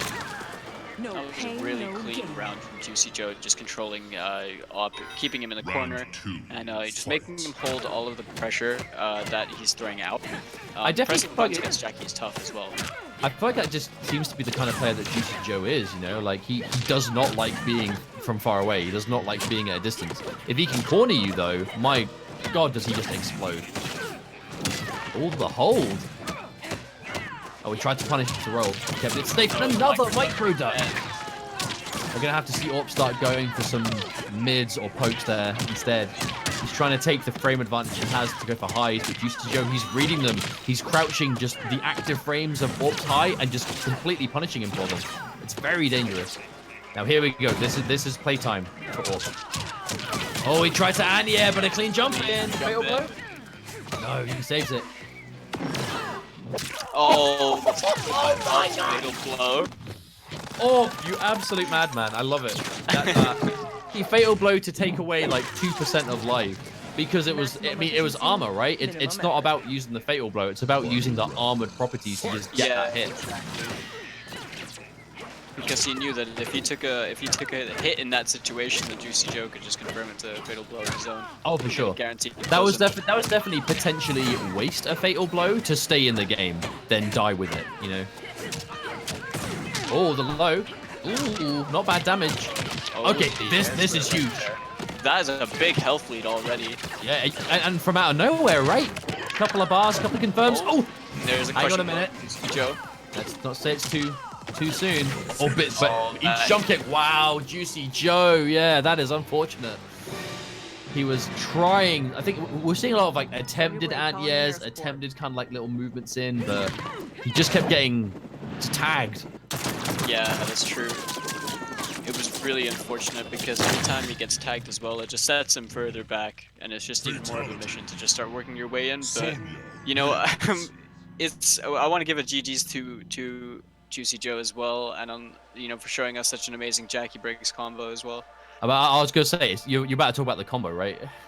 Yeah, because I've never seen anything like that. I didn't even know that it was possible to confirm into the dash punch crushing blow right at the end of it. But yeah, I have to say that was some really clean Jackie play, really good play all around. But also, you know, congrats to Op, who's going to move forward in the tournament and face off against Ination after this. No, you know Orp is going to be very happy with that. You know, Orp has been playing really well this weekend. He's you know he's been a bit up and down with his results in the game. He's really trying to find his footing. But with how he's playing today, like absolutely, GG's. You know, DizzyTT is no joke. That's a win he can be very happy with, especially, you know, again, kudos to DizzyTT for bringing that clean Jackie play. Sorry to see you go, but I'm sure we'll see you again. This is not I don't believe this is the last Intercontinental event, but we will see. Of course, we have Ultimate Fighting Arena coming up as well, which is Intercontinental, I believe. So hopefully we get the chance to see these European players go that one step beyond further still, even if they're eliminated this weekend. That does mean that we are done for our first round games in this top 8. To remind you, the matches we have coming up, winners final is going to be a UK showdown of DizzyTT versus VideoGamezYo. And in the loser side, we have Asodimazze versus That Pro Stunner and Anasian versus Orp. But we'll get to those games in a few minutes, as while we get them sorted out, we're going to go for a short break. So please don't go anywhere. The Intercontinental Online EU West top 8. Hello, everyone, and welcome back. We are here with the top 8 of the Intercontinental Kombat EU West top 8. My name is Mustard, and I'm joined on commentary by Falcon. Hello. Once more, this has been a really good stream. We've had some really cool games. We have some more coming up. But just to kind of highlight some moments, we've seen DizzyTT take it over Anasian 3-1, and VideoGamezYo take it over Asodimazze 3-1 in the winner's side. So our winners finals is going to be DizzyTT and VideoGamezYo in the UK Young Man Showdown. And Stuntman Mike fell to Pro Stunner 3-0, and Juicy Joe fell to Orp 3-1 in loser side, which sets up Asodimazze versus Dat Pro Stunner and Anasian versus Orp. Now, what would you say has been your favorite set so far? Because we've had some real killers. Ooh, so my favorite set was either VideoGamezYo versus Asodimazze, because it was the first time we got to see Nightwolf, and you know, VideoGamezYo playing Nightwolf as well just makes the character more entertaining to watch. I feel like every character he plays, they just feel entertaining to watch because he plays such an oppressive game style with them, and you know, I just think that was super cool. And we also got to see him, you know, overcome the player that beat him in the grand finals last week as well, moving himself into the winners finals. But I was also a really big fan of Juicy Joe versus Op, because those were just explosive matches. They started right out of the gate. You know, both players are able to dish out a lot of damage, and both players are just really back and forth. It was just just slugs throwing between them, and yeah, I just thought those two were my favorites. I think almost like one of the unsung heroes we've seen so far of the day, though, is definitely that Pro Stunner. Pro Stunner is, again, a player we used to see a lot back in the MKX days. He was kind of before Happy Power burst onto the scene. We saw a lot of Pro Stunner in playing, Reptile in the online cups. And, of course, we saw him just have the absolute swaggiest combos, huge damage, until he eventually had to stop playing, unfortunately. But now he is back. Now he has returned to us here. He's playing Baraka, and I believe we're just waiting on Pro Stunner to join the lobby while we get to see what's going on. Could you possibly predict this match? Because I think both players that are about to play this match right here, this set right here, are just incredibly strong players with two different styles of play. Asodimazze is the kind of player who will keep you away from him. He will keep you at those magic ranges that make you feel like you can press a button, but he really just shuts down how you do that. And Pro Stunner plays a very stagger-heavy game, very poke-heavy, but he's also a player who's just kind of aware of his overplot, you know, like how he wants to actually play out the round, how he wants to play out the life bar. He takes everything into account by the looks of it. So I honestly, I couldn't even predict who would win out of these two. I'm just excited to watch these two play. Well, it's likely going to be Baraka and Cetrion, a matchup that we've seen a bit over time. I feel like Cetrion definitely is a more common character that we see than Baraka, but at the same time, like, I find it really hard to count Baraka out, because the thing about Baraka that he always has going for him is he can, I've heard that he can be lamed out by some of the more extreme keep away characters in the game. But Baraka, even though he can get, kept at arm's reach, because he doesn't have the best movement in the game, he does have longer range jumping punches that go to full combos. He does have tremendously high practical damage. So even if he's down massively, all he needs is one jump in and he might even it up, right? Yeah. All he needs is to crouch one throw, whiff punish one button with 1-2-2. Like, he has all these crushing blows that give him access to like a clean 500 damage. That, I mean, does any amount of keep away really contend with that kind of access to damage? Like it's hard to say. It really is hard to say. I believe he only plays Marauder, so I know some Baraka players out there do kind of go for Bone Picker for those longer range games where you can't really get into such. But I definitely think we're going to see him sticking to Marauder through and through. I hope we do. Anyway, I think Marauder is. I mean, I've always been a big believer in Baraka. Right? I've always felt like Baraka is just insanely strong, but has never kind of had that real mainstay performance in major events. Like, we see Baraka get far. Obviously, we see like DJT, Kombat back in the day, Tweedy early on. There definitely are Baraka players. Of course, even in the UK, we saw Zorro, Chaotic Throwdown. So Baraka does have players, but they never quite get to like the absolute highest. Unless you're talking about Tweedy, of course, using Baraka at Combo Breaker, which was the first event for the game. Yeah, we're still just waiting on Pro Stunner to join our lobby, I'm afraid. We apologize for the delay and appreciate you being patient with us, my friends. But we should hopefully get it up and running as soon as possible. But we also have Anasian versus Orp coming up, which should be something that we'll be looking for. I think Anasian, because Anasian, of course, is the Noob Saibot player. We saw him with Dark Sabbath today, which is different. We normally see Noob Saibot players all kind of go to seeing double now. But the question is, do you reckon he's going to pick? Because I definitely think that's going to be a Cassie matchup for Orp, because I know that Cassie does do well against Noob Saibot. Yeah, but does she do well against both variations, or does she just do well against the second? Because I think seeing double kind of like against Cassie, yeah, you can stay outside of range of the slide. You can stay at the range where it's harder for the Noob Saibot player to react with a teleport as well to your gunshots, or harder to make the read. You can be real patient with that. But maybe Op doesn't want to play Cassie as well, because I don't think he's actually played her a single time throughout the Intercontinental. I think he played her yesterday. At least going by like the Smash GG portraits, it says what characters they use. I'm pretty sure I saw a Cassie in one of those games. I think it may have been his top 8 qualifying match. I believe we're going to be moving on to the next match. So I think we're going to Anasian and Orp right now, actually. So quite appropriately timed that we're talking about it. Quick heads up, if you qualify for online events, you should probably be at your desk until the event is over. Yeah. You know, like if you qualify, you should be there. But apparently that's not happened right now. And Pro Stunner has a little bit more time to get here. I don't know, maybe he's had to go to the shop, get some milk or something. Got to pay the electric bill. Oh yeah, that's an important one. Otherwise that'd be now, awkward. Right, so Orp we have in the lobby. So I honestly think we're going to be seeing Cassie from Orp here. I know Cassie has always been a character that he's played. It's a weird one. I feel like he's always had her as like on the main team, but he's kind of like first choice. And even at Chaotic Throwdown, we saw, and I think when you are a player that has multiple characters that you can go to, you have to be careful with which ones you pick. It's easier when you have a 3 out of 5 because you do have more games to work with. But even at Chaotic Throwdown, an off-stream match against Honeybee, which was his losers match, we saw, or it was a Noob Saibot versus Honeybee picked Noob Saibot and Orp picked. It was Cassie first because Cassie on paper beats Noob Saibot. He lost that game and went to Dirtbag, who Dirtbag Kano is not an amazing character, but he's an interesting specimen. And ended up running it all the way back to like a last hit, last round territory. Honeybee had to make a really clutch comeback to be able to get that win. So the matchup isn't always the case, but I think, especially when you have 3 out of 5, it's worth trying to see. Yeah, definitely.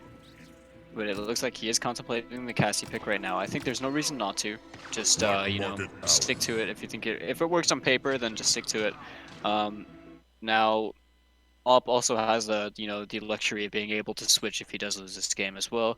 And then, it's about whether he considers his match with Honeybee as well, which is what I forgot to touch on, but, thankfully you brought up. So it's just a matter of how he plays this, what sort of range he chooses to play it at. I didn't manage to sneak a look at which variation Anasian picked. But we're seeing, I imagine he's gone seeing double. I know this was real bad for Dark Sabbath before, and what made the matchup so bad for Dark Sabbath was the fact that his mid was just a non-thing. The mid was easily punished. The keep way didn't really work as much, and obviously the big thing is the mid, right? Like, you would go for buttons and Cassie would get guaranteed checks on everything or just straight up punishes. Whereas seeing double, having the option to go for the low slide, just makes every button safe to a point that she doesn't get guaranteed. Oh, and there it is. Big teleport. Maybe a reaction to the glow kick there. Oh, gets last hit of the string. But the back two working out really well for Op right now. I'm not sure the air guns are the right play as well. Anasian just playing this real slow, finding little moments, and then he's just chipping the bits of damage that he can. Really nice teleport on reaction to the gunshot. Oh, ducks the unblockable. That was close.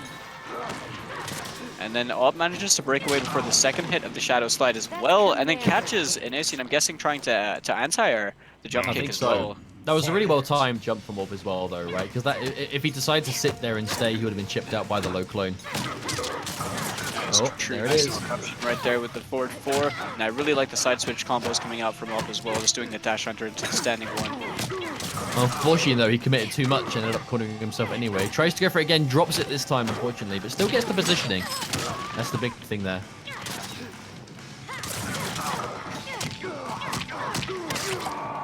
There's the restand. There's the mix. Oh, big read on the neutral jump.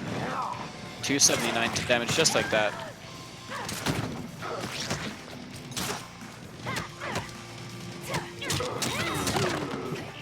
Getting caught by the overhead into the amplified glow kick. Nasian not out of this. Both players have just run similar health, real close. Nice There's the anti-cross up again. jab. And that is going to close out the round for Nasian, tying things up 1-1. Well played overall, though. Again, going for those last-minute anti-cross-ups. I was a bit worried when we saw that Fatal Blow whiff, because it's almost like when a noob Subot doesn't have the Fatal Blow, it's a lot easier to advance on him. Do you think he has the 10 shadows by now? He anti-aired with the down back 4 and the up shadow. I don't think he's quite hit enough. But it is round 3. Normally by round 3, if they were close rounds, it's a fair assumption that it's there. But oh, that was a counter hit. That could have been the crushing blow, yeah. Maybe he wants to build, but maybe he's actually keeping counter clones and he's not quite there, and that would have been enough. I imagine trying to build up the clone crushing blow would take priority over the pack 1.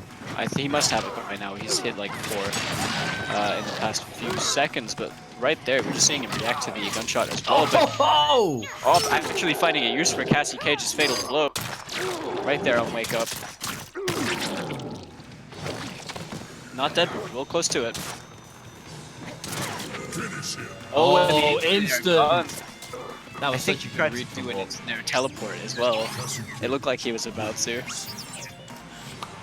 What I liked about that was, I felt like that was a really good read from Orc, because in that situation, a jump from an Ascian would have been the most obvious thing, because if you could look to jump, when you're at a position that you can't really take chip damage, you look to jump over moves you can't really avoid, and you can't really react to and avoid the low gunshot. You know, it's a bit too fast. Like, it might be possible, but especially if that kind of like mid-screen distance, probably not. So you're going to jump preemptively when you think she's about to go for it. Orp knew that Anasian was looking for the jump and just did instant air gunshot and just snatched him straight out of it. It was just so smart. Up looking real good in this top 8 so far, but Anasian isn't out of this yet. He is 2-0 down, but this is best of 5. We are going to see first to 3s over here.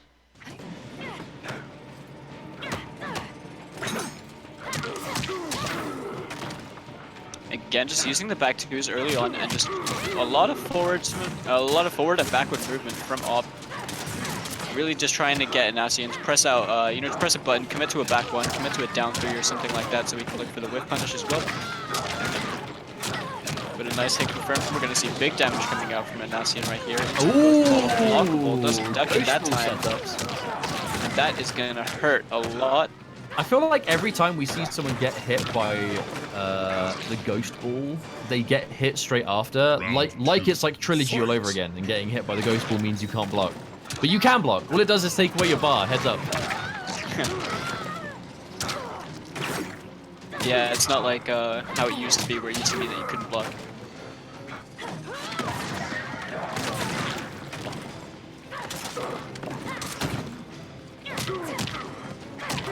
Okay, up with a bit of a life deficit, but not much. Oh, gets caught with the 1-3, the last 2 hits of that string. He does have Fatal Blow, but right now this is all Anasian's game. Yeah, this has gone really well for him so far. Orb is forced to make that work. jumping. Oh, hang on. Went for something big there. Just a straight up jump into launching string. You don't really see that work too often. Oh, what? That was super Matrix. Oh, okay. That was like the most anime flashiest exchange. It was definitely. Oh my god! It worked! Oh my god! Oh my god! He didn't punish the glow kick. Last hit. Oh, the amplified slide. There's unfortunately no gap. He could have done anything over there. That was it. That was spaghetti all over the floor round. But what an exchange though at the end. Very clutch from Anasian to stabilize that though. Yeah, just to keep it simple, going for the guaranteed chip setup at the end as well to close out the game. Very smart stuff from him. He's going to tie up the games 1-1 now. Or no, sorry, 2-1. It is 2-1 in Op's favor. But he's keeping himself in. He's not out of the tournament just yet, as it says losers bracket. But this is Op crunch switch time. if he needs to. He doesn't need to. It looks like he's gonna just stick with Cassie right now, and then I don't think maybe he's comfortable with the Cassie pick, honestly. Like he's looking even that match. Like he was this close. He was like on the cusp of making that huge comeback. Yeah, I think it's easier also if you're just playing the same character because you just start having ideas throughout the set, and then you realize you pick up on different things, and it's easier to change your game plan instead of just playing a totally different character who you might be, you know, not entirely comfortable with. You get more of a chance to just kind of download them as your current character. Really clean That was combo. really clean, yeah, very tidy anti-air combo. That was a down 4 into the kneecap in, amplifying it as well for the extension.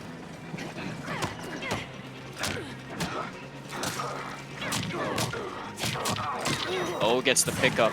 Really nice stuff. Not using enough. the back 2-4 in the air. Now that was huge actually. Anasian, he went for the wake up roll, but then opted to whiff punish with a down 3, not a button. I think he's not playing quite as confident, but there it is, big whiff punish. That was a bait into that Start deck it. too. Oh, keep this safe. I like Op's decision to continue the 1-1-1 string over there as well for the meaty that was guaranteed as soon as he landed next to him. Oh, Anasian, he let go of block 2 early and gets shot in the face by the amplified kneecap, and Orp finds himself on match point. Super close to eliminating Anasian right here and now. Oh, big hit, confirm. Breakaway? No, it's not to. No Ooh, breakaway. I wonder if Orp, yeah, I wonder if Orp was trying to bait, to bait it out there. A teleport to catch the throw. The down 2 whiffing, but doesn't get a good enough punish. Gets the down 3. Gets the forward throw to throw Op towards the corner. Nasian keeping things safe with that amplified slide. But a big air to where this is going to turn into a lot of damage and forces the Baroque away from Op. Oh, big jump kick. Oh no, he didn't get the optimal. Oh, he ducked the interactable and went for the forward 4-2 punish. No, That's another big duck think, from Nasian as well. I think Anasian dialed into the that as an ender to end with the grab. Does loads of damage, but just didn't get the combo. Unfortunately, he just dropped. Oh, that was like the longest range I've ever seen that normal connect. Final round. We're seeing a lot of that, aren't we? Oh, for A lot of sure. the I think it's the nature of the magic matchup.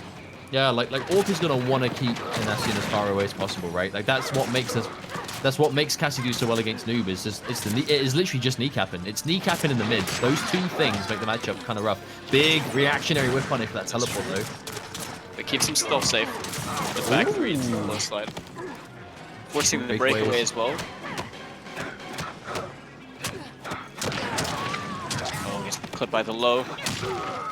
No breakaway. Oh, good trade for Orc. Now this is any confirm into a combo is gonna hurt for both players. They don't have any defensive bars. That means no breakaway, and right now Anasian is in kill territory. That might be something he's gonna regret. Throwing that fatal blow away like that means he's now lost the ability to confirm into it. Oh, there's the duck and the got a ghost little ball. bit too. Yep, got a little bit too cute. Cassie Cage wins. Op keeping himself together and you know, taking that, I would say, very convincingly 3-1, and Nasian had that really good game going for himself, but for the most part it was kind of just Op playing his game. I mean, he was just honestly like the big thing about Orp is he started to just play the matchup really well by the end. You know, like the first couple of games were just really solid play all around, and Nasian getting that return game on the board. I believe is this match being played? Or was it 2-1 now? I thought it was 2-1 before. Yeah, I thought it was 2-1 before as well. Oh, so okay, so yeah, so it's 2-1 now. It's 2-1 now. Okay, so yeah, I think that maybe have just been. All right, it happens. Let's just move on. No worries. 2-1 now to Orc. Well, in that case, then it's almost just like the same kind of thing, but a little bit more concentrated in the sense that we know that Orc played that first game really well, and Nasian. But I feel like the big change last game was just how slow Orc took it.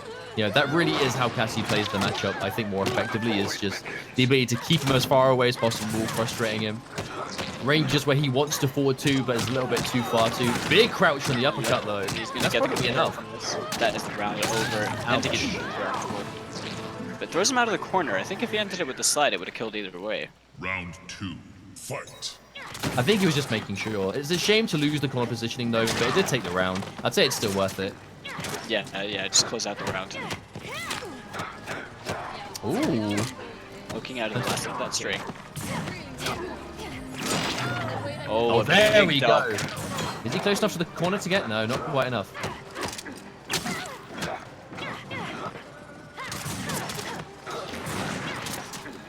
Oh, whiffs the clone.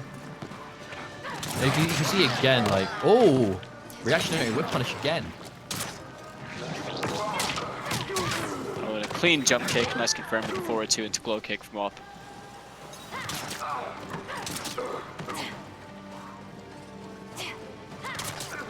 Both players with only a little bit of difference in their health.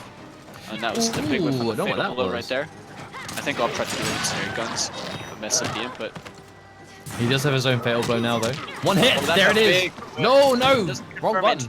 I don't think he can confirm that string into the fatal blow, but it's a fatal blow from a Nation. So the back 2 doesn't confirm into fatal blow, but the forward 4 does. I imagine he still could have walked up and forward instead, but I think he may have just kind of like muscle memoried into the back 2 whiff punish, which unfortunately did give Anasian the opportunity to stay in the game, and he's going to take it. So it's going to be 2-2 now. We're going down to game 5. Now, this is the last chance Orp is going to have to change. If he wants to change, it's going to be now. I feel like Anasian is playing this matchup really well, considering. I don't mean, but by no means is it unwinnable, like for Noob Cybot. Like Cassie just does well against him, but it's definitely winnable. But yeah, we'll definitely. now try. We're seeing a lot of really good adjustments coming out from both players. Really, I think when Anasian starts snowballing, he really does start snowballing. Like he generally is able to force the little increments of damage he can get into the slider in individual hits, like quite a lot. And he's content to just keep throwing you, but the way Op was playing before, it feels like Anasian's just started to kind of, you know, change that up, position himself differently, you know, stay at different ranges, and then just make it harder for Op to actually, you know, for that adaptive game plan to actually work for him. Now, it looks like he is considering a change, but he's taking his time. You have to remember, this is elimination territory now. Game 5 losers bracket. This is for top 4 as well, like, yeah, Sonya. We saw him play Sonya against Juicy Joe earlier. Looked really good, so not at all surprised to see him go back to it. He looked really comfortable as well earlier on Sonya. Yeah, he did. Now, unfortunately, though, as much as I'd like to say at getting top, I mean, top 4 is impressive in an event like this, but still, I mean, with these Interkontinental events, especially the online ones, there's no prize money or anything. There's no second place prize. It's first or nothing, really. So you need to make sure you just get as far as physically possible. Big wake up. Yep. Only a throw punish. Forward 2 string confirmed into the slide, but gets caught with the second hit of the energy ring on the way down from the jump. He cannot block in the air. I don't think I've ever seen so many Noob Cybot teleports like raw land in a match as I am seeing like from He must really believe in himself. Yeah, for sure. Believe in his read. Really commits to them. Oh, and a big speaking of committing to a read, that's going to do it the uppercut. Where's the no punish! No punish indeed. Now this is, I was going to say dangerous because the next opener could have been bad for Anasian, but no need to worry. He is on match point now. Yeah, there's a clutch block on that overhead as well. Had he got tagged by that, it would have been dangerous.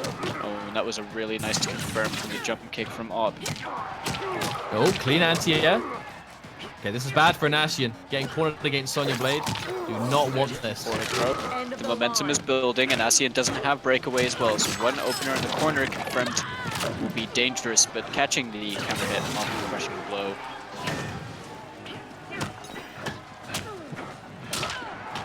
Oh, he tried to Anya, but too late. Oh, gets caught. This is really bad for... Oh, but there it is again. The fatal blow just done it. How many times Anasian has done this today? Well, yeah, like, how many times have we seen Anasian just do a fatal blow in the neutral? But for the first time, we're going to see it work. Oh, the slide! The raw slide. And Anasian stealing the life bar away one massive chunk at a time. And he's going to take it over Orc and move on to top 4. Wow. Oh, man. You know, really well played to Up. I think that he was definitely playing as well as he could have. It's just that he let that last game slip away from him Oh, effectively. You know, he had 100%. all the pressure and he just didn't have the damage capitalization off of that. So it kind of came back to bite him in the end. You know, throwing one too many energy rings caused him to get Fatal Blood. So either way, really good stuff to him, making it this far into the tournament. And, you know, Inacian is going to be moving on as well in the loser's bracket.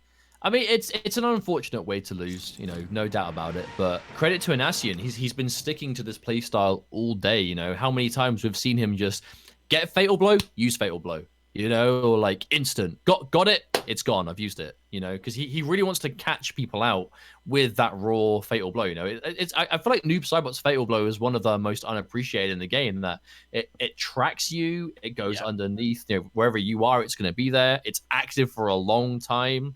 The armor makes it very easy to trade with projectiles. But you know, when an Ashen has that style of just get it and use it, like just use it, and the amount of times it didn't work versus the one time it did, won him a set. You know, that's why it's important to if you're gonna stick to that kind of style, you have to make sure you're doing it in a situation that can turn things around for you. And that's exactly what we saw. We saw him, you know, he got that whole life bar was pretty much crushing blow back one, fatal blow, low slide after the fatal blow, and that was it. That was near enough the whole life bar gone by itself. Which is, you know, some of these characters that have those crushing blows, they may not have the highest traditional standing damage, but by God, if they make it up elsewhere. Yeah, and seeing double doesn't really get a lot of it's not very combo heavy variation. It's but the fact of the matter is if you get any of the touches into a slide and you amplify that slide, you're getting, you know, about 250 to 270 damage. And yeah, exactly. And it's like you're able to constantly rack that up and then just keep them so far away from you that you can just keep, you know, reapplying the same game plan. So it really does start adding up, you know, straight jump kicks, down twos, things like that. They may seem like small numbers in the grand scheme of things, but they really do add up very quickly. Okay, so there's a lot of momentum for it. So we are swiftly moving on to our next match in loser side. It's going to be what was meant to happen before. It's going to be Asodimazze versus that Pro Stunner. In Centurion versus Baraka, Pro Stunner was looking good earlier with this Baraka, looking very, very clean and tidy. Asodimazze fell to VideoGamezYo 3-1 in the run back from last week. You have to remember, you know, Asodimazze is no slouch. He got top 8 at Vianality with Cetrion. He won last week's Pro Competition Online Cup, so he's definitely no stranger to top European competition. How will this style? Because remember, he is probably the driest Cetrion out there. You know, like Cetrion has a reputation for being a hardcore keep away character. Pro Stunner looks really comfortable right now, though. Oh, definitely. We're seeing Aso just throw the boulders, but the way that Pro Stunner is approaching and the options that he's choosing to take, he seems like he has a lot of experience against this character, or he's labbed extensively against Cetrion, because he's aware of how Baraka moves and Baraka's options, so he's just figured out the best possible thing he can for this. Because the way he's moving in is honestly, it's very good. It looks like Asodimazze is just really struggling to zone him out, because even though Pro Stunner is missing so much of his health bar, he's actually at the health deficit right now, and everything's working out with Stunner. Again, it's a mixture of safety, right? The Blade Spark by itself is not a bad projectile. He has good movement on the way in. Pro Stunner clearly has those flawless blocks ready. I think it's a very important thing when you're playing the Cetrion matchup to be able to flawless block a boulder to prevent that pushback on block. It's kind of rough because it is so essential. Like you need to flawless block the boulders, otherwise you are going to really suffer on the way in. But if you go for the flawless block, oh wow, that was a really nice pickup. Caught her on the buttocks on the way down. Round 2, fight. But obviously, if you're going to go flawless block the boulders and you miss up the flawless block, you get that happens, right? Full screen, chunk of damage. And if you block it, how much is the boulders? They're like what, 7-8% by themselves? Yeah, quite a bit. And you definitely don't want to be like, you know, jumping haphazardly against them either, because in the occasion that you get straight bouldered, that's about, you know, the equivalent to a crushing blow without any damage addition. Just by itself on that crushing blow, equivalent to a fatal blow. Sorry.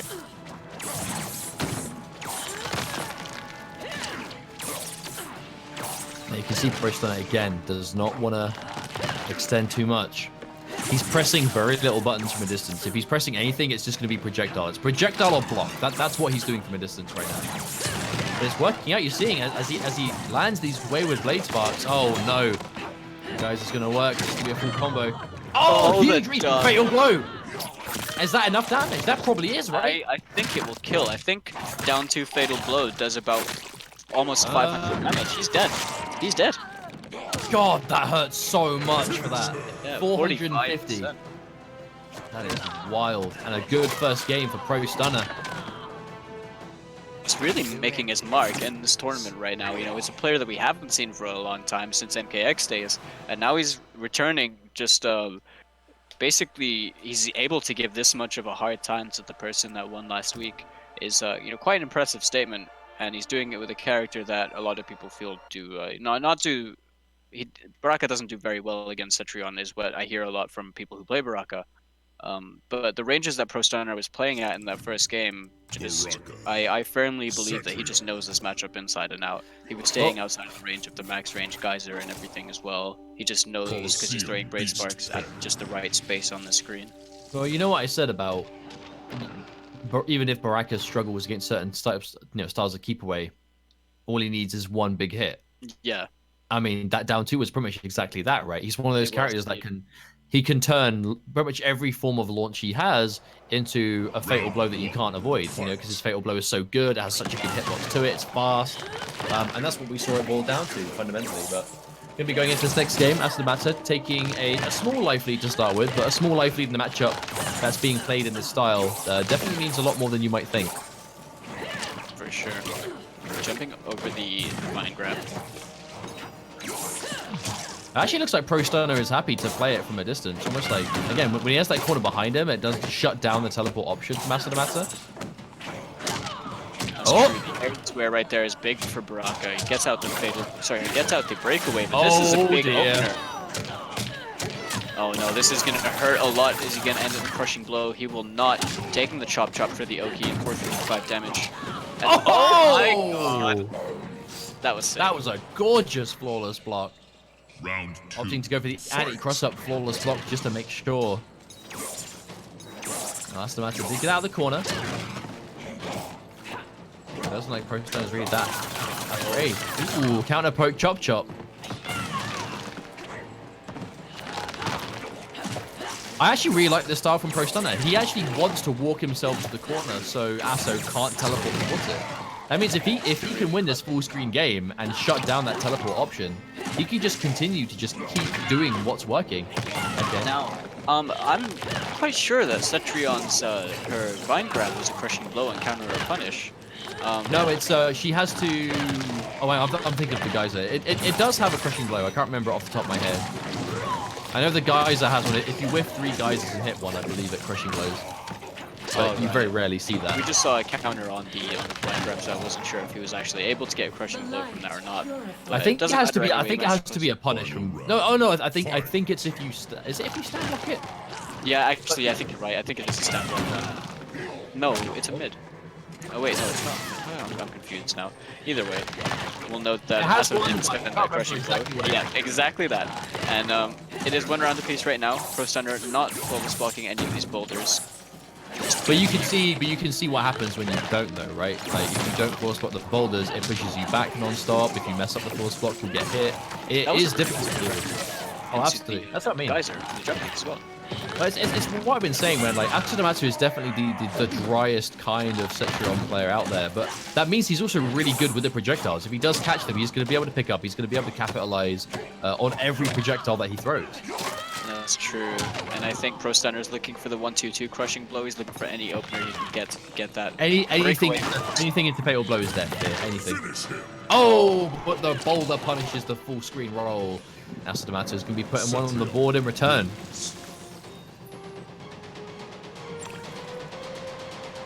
But you do have to be careful, though. Even with the kind of life lead that Asodimazze has, the second you find yourself against a Baraka with fatal blow and Pro Stunner, he's got those flawless blocks on deck. He has the knowledge to go for launches into fatal blow. Like the second you're on about 45 health or 45% health, I should say, 450. No life lead is secure. Because I mean that's all he needs. That's one hit kill territory for Baraka. The hourglass. Now, seeing Pro Stunner go for things like full screen rolls, though, on Wake Up, that's where you get to a sign of, I don't want to say impatience, but definitely like just trying to just get in as quick as possible. But the problem is, against this style that Asodimazze plays, you can very quickly kind of hang yourself without realizing it. Yeah, yeah. Decisions. Round Yeah, Pro Stunner's level 74 and hasn't changed his player card. Come on, dude. Oh, that's not a terrible way of starting things off. Really good use of the wall right there. Now, the crushing blow does trigger when the wall actually eats a projectile, or if it's done at max range when it's amplified. For anyone that doesn't know, so Asodimazze's base control when he uses the wall and he gets the crushing blow, as we were seeing him use on his previous opponent as well, that he just understands the range to use them very well. He's able to maximize the efficiency on that crushing blow. You see it used from other Cetrions. Asodimazze with just a raw wake-up uppercut, though. Dangerous to do that against the character with so many counter hits, but I think he was reading the throw because we just saw Pro Stunner get the escape failed, so obviously a throw is quite a common follow-up. Pro Stunner without any offensive meter over here, but gets caught jumping by the boulder. Round 2, fight. Now, you're seeing Pro Stunner, I feel like early on in this set, he was content kind of trading from full screen and playing it very slow, but I feel like the more this goes on, the more impatient he will become.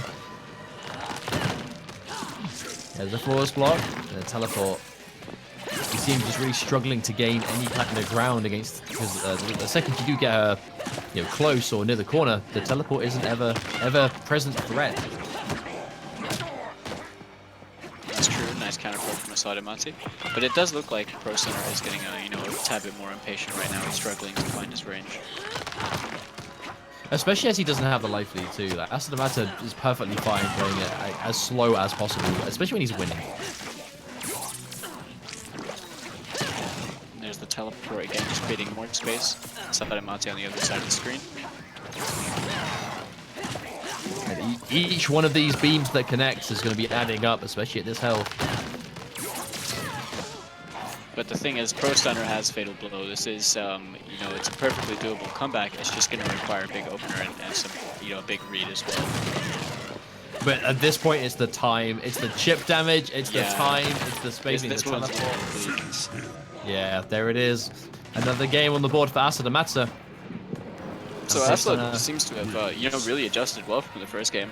Pro Stunner just seems to be basically falling into Asod's hands. He's just becoming impatient. He's trying to work his way in. He's trying to, do what he was doing before, but it isn't working for him. So I think, when you're playing against a playstyle like this, it becomes a very frustrating ordeal.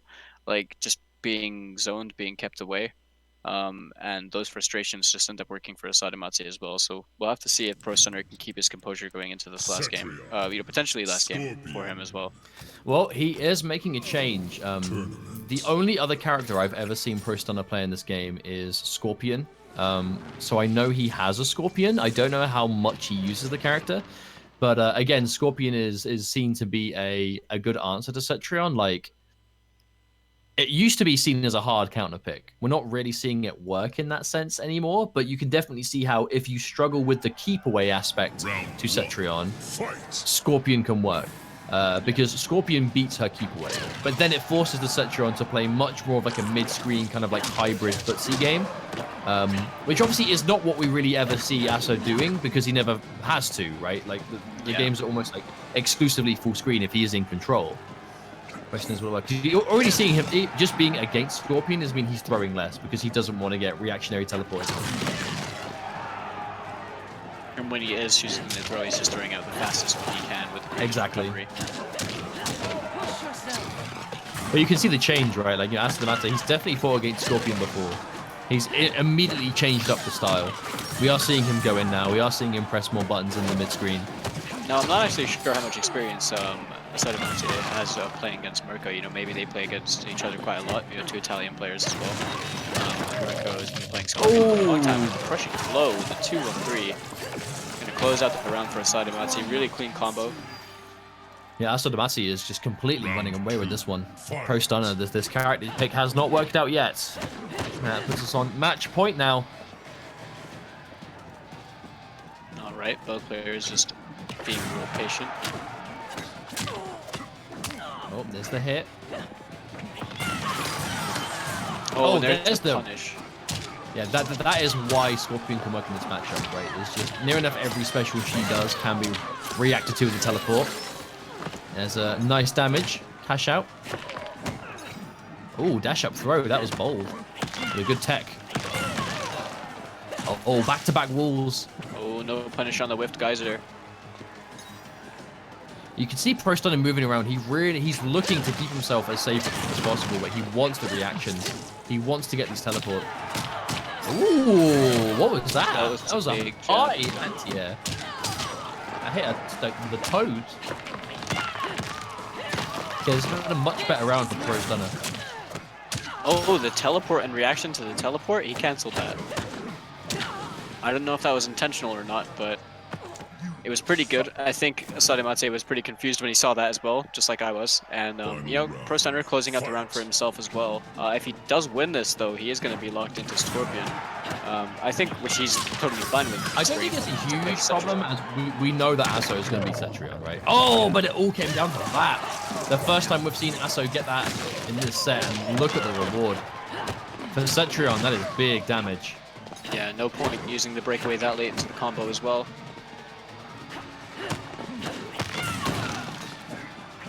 Good flawless block on the second hit with the wall, getting the punish as well, but the throw was teched. I think that may have been a back throw to get him into the corner. Oh, big jump kick. He didn't get anything too big from it, unfortunately. Oh, full screen punish with the geyser. Doesn't look like a lot of damage, but this health definitely is. But that fatal blow is there. Uh-oh. Back throw. Gonna throw Asodimazze towards the corner. And there's the teleport cancel. Nice block on the overhead. Wonder if that was a flawless block attempt on the wall. He could have punished for that. Potentially. Oh, really nice punish. Oh, he go didn't into go the fatal into blow fatal. straight away. Oh, and there it is. Oh. The counter poke. That was fatal blow, man. It's dangerous at that sweaty. health. No, for sure. I like the choice to counter poke right there too, because like the amount of health that Pro Stunner had, it was very, you know, it could be a common choice for Aso to go from maybe like a poke into the natural barrier, or you know, a down 4 or something like that, just to get some advantage, or do just enough damage to chip away. Yeah. So going for the armor to just straight up hit it. I mean, it was a gamble. If that was blocked, he was done. That was definitely a big risk. It was a risk that paid off. Pro Stunner It was, but I think he was just betting on the trade or the outspacing. Because if Asodimazze decided to poke him in that situation, the armor would just chew through that. I think he had enough health to survive a poke, but not anything more.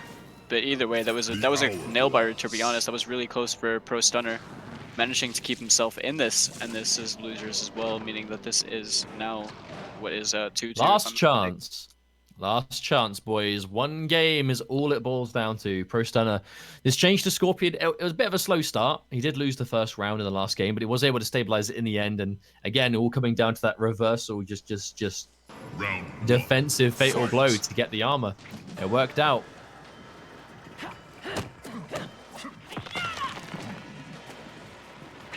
Pro Stunner never seems to be the first one to press a button as well. He's always just waiting to see what Asodimazze does.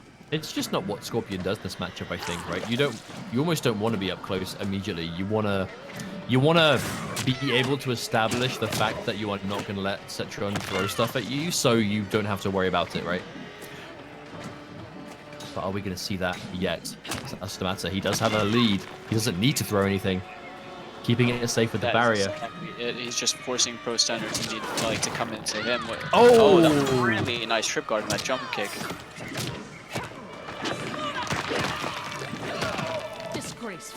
But right now, yeah, Asodimazze does have the health lead, and you know it's Pro Stunner is gonna have to really just assert himself and then take that lead if he wants to actually, you know, have a chance to winning this kind of game plan, really, this kind of neutral, because Asodimazze is just not gonna press anything. You can't get punished if you don't press anything. Now we are seeing this clean rushdown game though coming through. All the cancel teleport. It's working out more right now, but the fatal blow is also something to consider. And the time is running low. Will that be a factor? The walk up blocks the fatal blow, but doesn't get the punish. 8 seconds. Asodimazze. Yeah, he can afford to just sit and defend at this point. I don't think there's enough time. I think the throw is actually bad for him because of how long it took. I think maybe if he got another throw immediately, it would have been enough, but that was a big what if, as that's going to give a match point to throw into fatal Stunner. blow. Nice throw attack. Oh, reversal spear. Didn't get the corner, or the side switch at least. Not quite the corner yet, but that space going down. Crucial throw tech. Again. Ooh. Really nice movement from Pro Stunner. And now Asodimazze is going to have to play his game. Oh, escape failed. That is not good for Asodimazze. We get closer and closer to the end of this. Oh, Commitment, the breakaway. Aso's running out of resources here. The crushing blow is ready too. There we go. Defensive throw. Gonna get the screen space. Not that it really matters too much. You see him going in, right? Normally Aso, he gets a knockdown, he just backs up, but can't do that at the moment. Not against Scorpion. Definitely can't risk it. Oh, he tried to get the crushing blow over there, but the throw tech from Pro Stunner. That's 3 for 3 right now.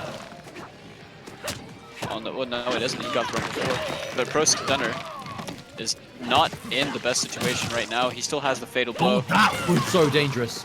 Finishing that string was a big risk for Asodimazze. He knew it would work. He called it out. And that's going to be, again, another return match point. This is it, the last round. Pro Stunner still has that crushing blow throw. The loser of this is not going to be in the tournament any longer. The winner is going to advance through. And Pro Stunner is going to hit the crushing blow on this forward throw as well. A throw Damage punisher over as time. well, so that's guaranteed. Oh, that is not what Asodimazze wants. He can leave him standing? No. Oh, spreading both into another crushing blow catch out. This is the final round. This is the time to use your crushing blows. Pro Stunner knowing exactly what he has to do. Oh no! Oh, he did get the punish. Oh, that was super weird. Still got it. Now this is looking bad for Asodimazze. What a throw. Cetra, not really known for comebacks as a character, but I don't want to say it's impossible.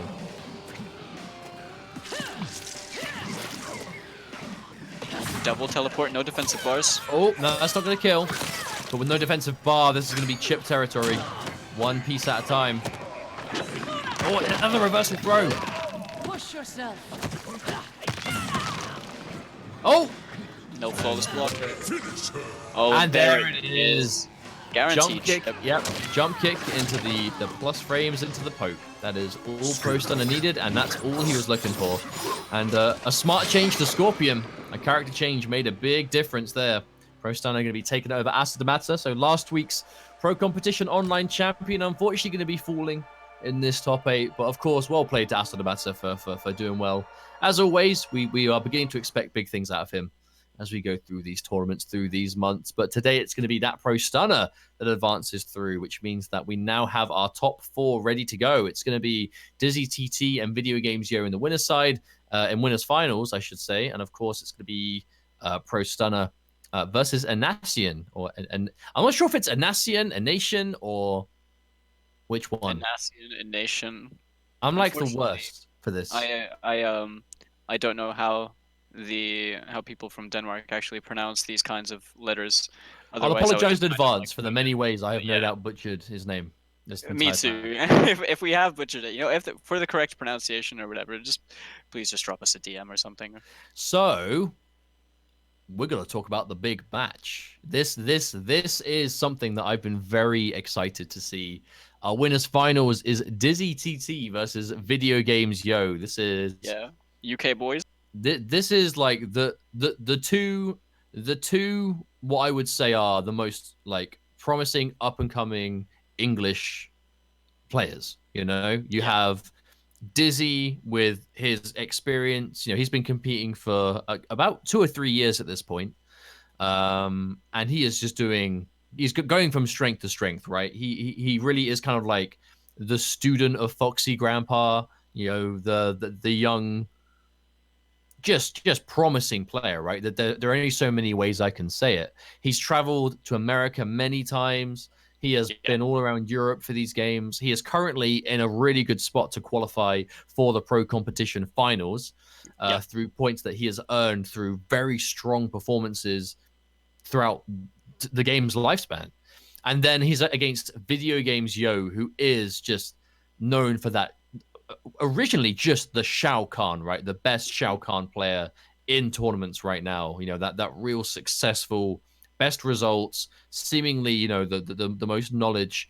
But now I feel like he's very quickly kind of breaking away from just being known as the #1 Shao Kahn to, holy crap, this guy's really good at the game. You know, he's got the Jax. He's been bringing the Nightwolf, like, and again, these are two guys that are like, both of them are below 20. Like, Dizzy is 18 and VideoGamezYo is 19. Like, these are two young guys that have so much promise with how they're playing right now. But I believe this is the first time that we've seen them face off in tournament in MK11. So I am super pumped to watch this. Yeah, they've both been really close to facing off against each other. You know, both players making top 8 at versus fighting as well. But we haven't seen them play before, but we are going to see a blind pick from Dizzy. Oh, hidden cursor. Okay. So Nightwolf. Nightwolf and VideoGamezYo is... I'm happy to see it. Okay, so it's going to be Sonya. Yeah, I think he read the Sonya as well. That's why he was comfortable. I think he would have just played Nightwolf anyway. This is probably just a chance for him to showcase just how much time he's been putting into Nightwolf over the past month and how comfortable he feels on him. But yeah, against Sonya, you know, you can just hold Reflect. The energy rings aren't as much of a threat, but I'm not too knowledgeable on this matchup itself because I don't play either of these characters that much. I know this is definitely would have been a matchup that Dizzy has played considerably. Foxy Grandpa, of course, is, you know, one of the other players really known for, you know, looking forward to seeing Nightwolf playable. And I know that Dizzy and Foxy have been running the matchup a lot. So I imagine Dizzy has a lot of knowledge here. Video games going to get tagged by the energy rings. But it's better that Crushing Blow gets out early in the first round as well when your health is still that high. You don't have to worry about that Crushing Blow for the remainder of the game. Low-key kind of takes a lot of pressure off knowing that something, even though obviously getting hit by it is never great. Getting hit by it straight away, so you never have to worry about it, like, it really does make a difference. Yeah. Not that ab rings are bad without it, but still, you know, it's not quite as scary. Now, VideoGamezYo going for almost exclusively back throws all day. I think he really is playing on the... Ooh. Did he just try and interrupt the energy ring with the Reflect? Does that work? I think so. I can't remember. I don't know the startup of the Reflect. I'm not sure either. And there it is, the confirm into Fatal Blow. That's honestly a big round for Dizzy to lose, because not only is VideoGamezYo going to obviously snatch it away with the Fatal Blow, the energy ring Crushing Blow was used there too. So to use the Crushing Blow like that and then lose the round is not great.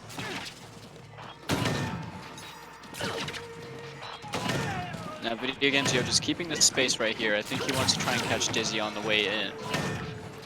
He has the forward one, he's got the dash up down 3, he's got the dash up to the jabs as well for the anti-airs.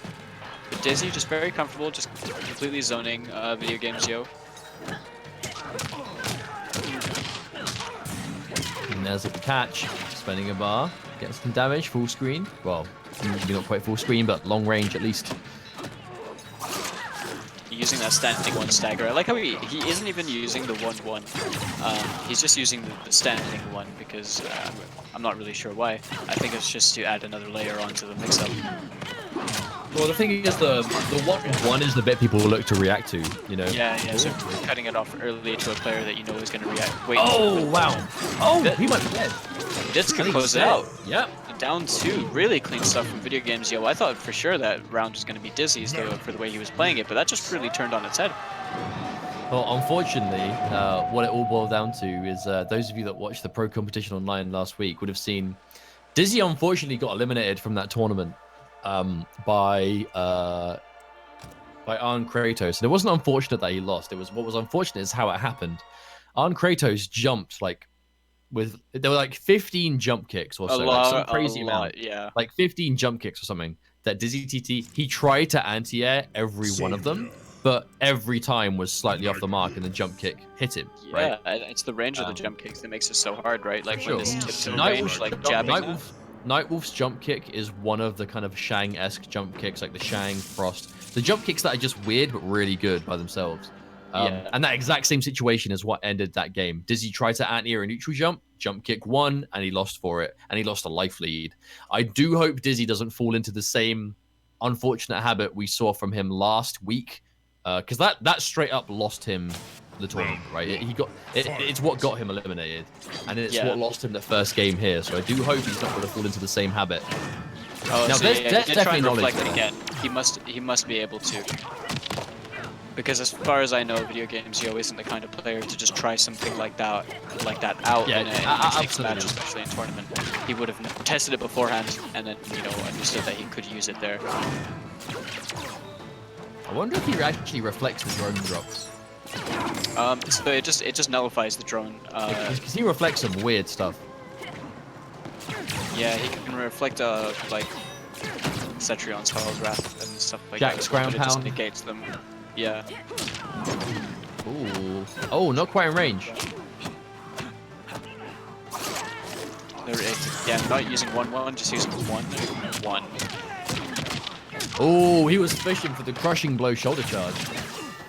It really was. His chip avoided. This is a very, very difficult situation for VideoGamezYo, but he does have the crushing blow on his throw loaded up now with the escape failed. Committed everything to that forward 2. Oh, doesn't get the confirm on the forward 1 though, but this is actually doable. VideoGamezYo clutching it out. It completely snatched that away from out of nowhere. I love the play too. We've seen VideoGamezYo go for exclusively back throws because he's trying to fish for the escape failed. The second Dizzy actually teched a back throw was the one time he went front and got the escape failed. Like, VideoGamezYo's throw mind game in this set has just been incredible. It really is. Great jump kick. Another crushing blow. Stagger. Oh! Into the same advantage as before. Nice little block on the overhead. Oh, no punish on the shoulder charge. That's unfortunate. Oh, but that fatal blow is there. This is kill health. He has to watch it.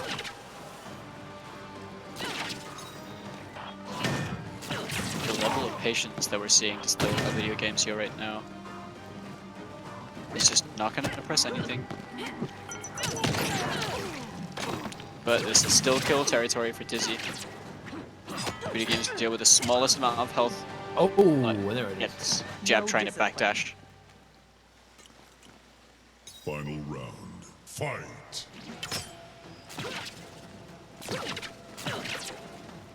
Now, I wonder if... You really can see how differently VideoGamezYo plays this when they're pretty much even on life though, right? When he has so much health to work with. You can really afford to just completely slow it down and take his time. I think it's the more he just kind of loses the life deficit, the more you see him being a little bit eager. And again, that's the third time he's tried to get in between the amplified rings. And what a read on that uppercut.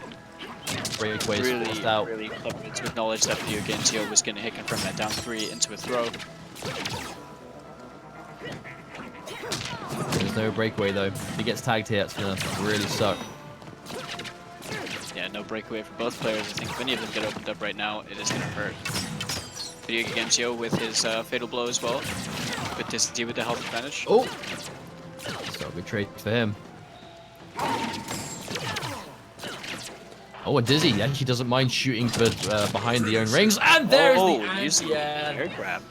Air control coming through. Dizzy going to take another. Oh, wait, no, that's his first, right? That's 1-1. Yeah, that is the first. So that's 1-1. But yeah, this is a very back and forth set between these two right now. Exactly what I was hoping we would see. You know, Yeah. I'm not gonna lie. I had no idea how to call this one. I genuinely think either player could win. I know that's like the generic commentator's trope when they they don't want to predict, but genuinely, I can see either of these taking it. Yeah, it's really hard to call it because both players have just shown that they're phenomenal players, but they don't have this kind of this predictability to them because both players can pop off at any moment. I do wonder if they've played in the past, and if they have, how much they do. Because I know they're both players that, like, they play all day, right? Like, sun up, sun down. They do... I mean, obviously, VideoGamezYo is a big fan of Combat League. You know, he reached 10,000 points in Combat League this season. Ridiculous, 10,000. Kind of wild. But I know he also plays a lot of sets, whereas I know Dizzy does almost exclusively sets. And I wonder if they've played each other in the past. I mean, I can't say I know if they have. But VideoGamezYo, that's one of the things that really is scary about him, is just his sound fundamentals, but then his willingness to just throw out shoulder to charge. It really is like you're playing against Ultimate MK3 Shao Kahn AI at times. You know what I mean? Yeah. Just, and then out of nowhere, into point and nasty comment. Unfortunately, though, sometimes it pays off and sometimes it doesn't, as now he finds himself with a half-life bar deficit almost. Hang on a minute. Speak too soon. He's starting to, you know, find his momentum. Gonna start snowballing from over here. He's started to use the 1-1 a lot more as well now that's set. Now He's already conditioned Dizzy for the single jabs. Dizzy went for the anti-air control again and got counter hit for it. At this health, he has to be really careful. Oh, wake up buttons! Counter hit no less too. Dizzy mistiming that meaty and paying the ultimate price. Round 2, fight!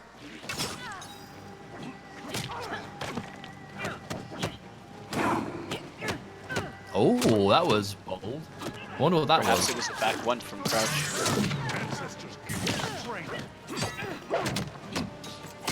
Nice block on the overhead from Dizzy. Yeah, Dizzy is going to have those reactions for sure. I so rarely see Nightwolf's up 3. I forget what it looks like. It's just the boot off the ground. Yeah, boot. Oh! To reflect that, but is it really worth the risk? I think Doesn't it's seem like it. well, he got the crushing blow, which only kind of evened out the health bars. Dizzy's not got that much of a lead, especially not now after hitting the. Not with the shoulder charge, like one shoulder charge into Oki, into Chip or whatever. And you can see Dizzy, he doesn't want to just fling projectiles. As soon as that shoulder charge is a threat, or advancing string into fatal blow, like when you're playing a 950 health character, it's even scarier. That is true. You have to be extra cautious. Oh! Nice down 2. Almost worried that wasn't going to work. Final round, With fight! Dizzy's ratio of anti-airs being stuffed.